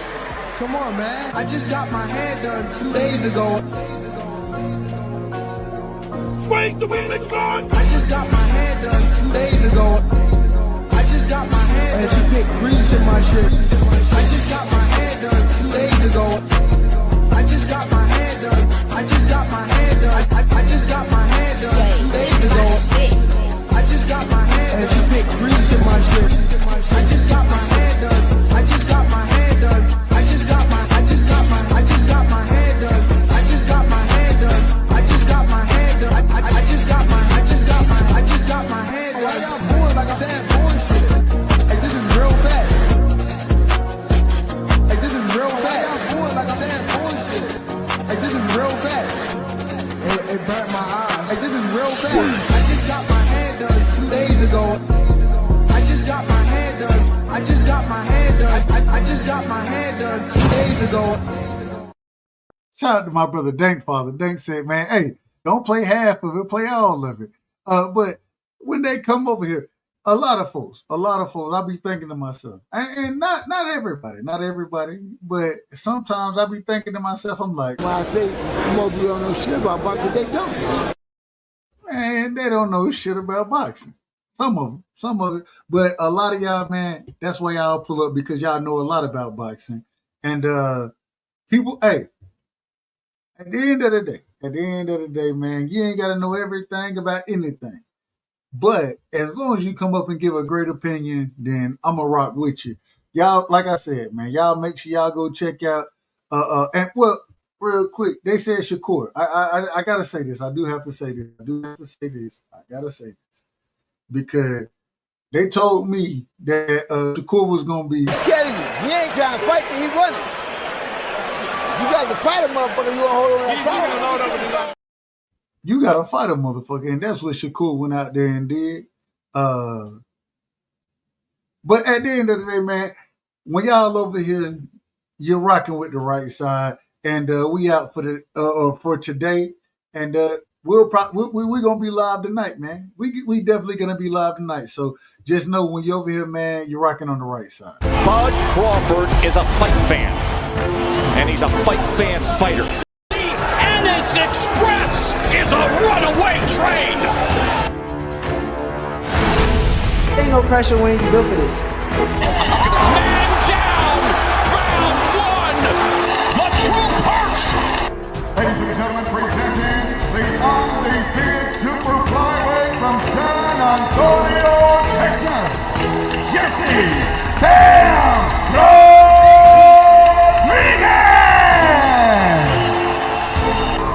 The universally recognized undisputed lightweight champion of the world, Devin the Dream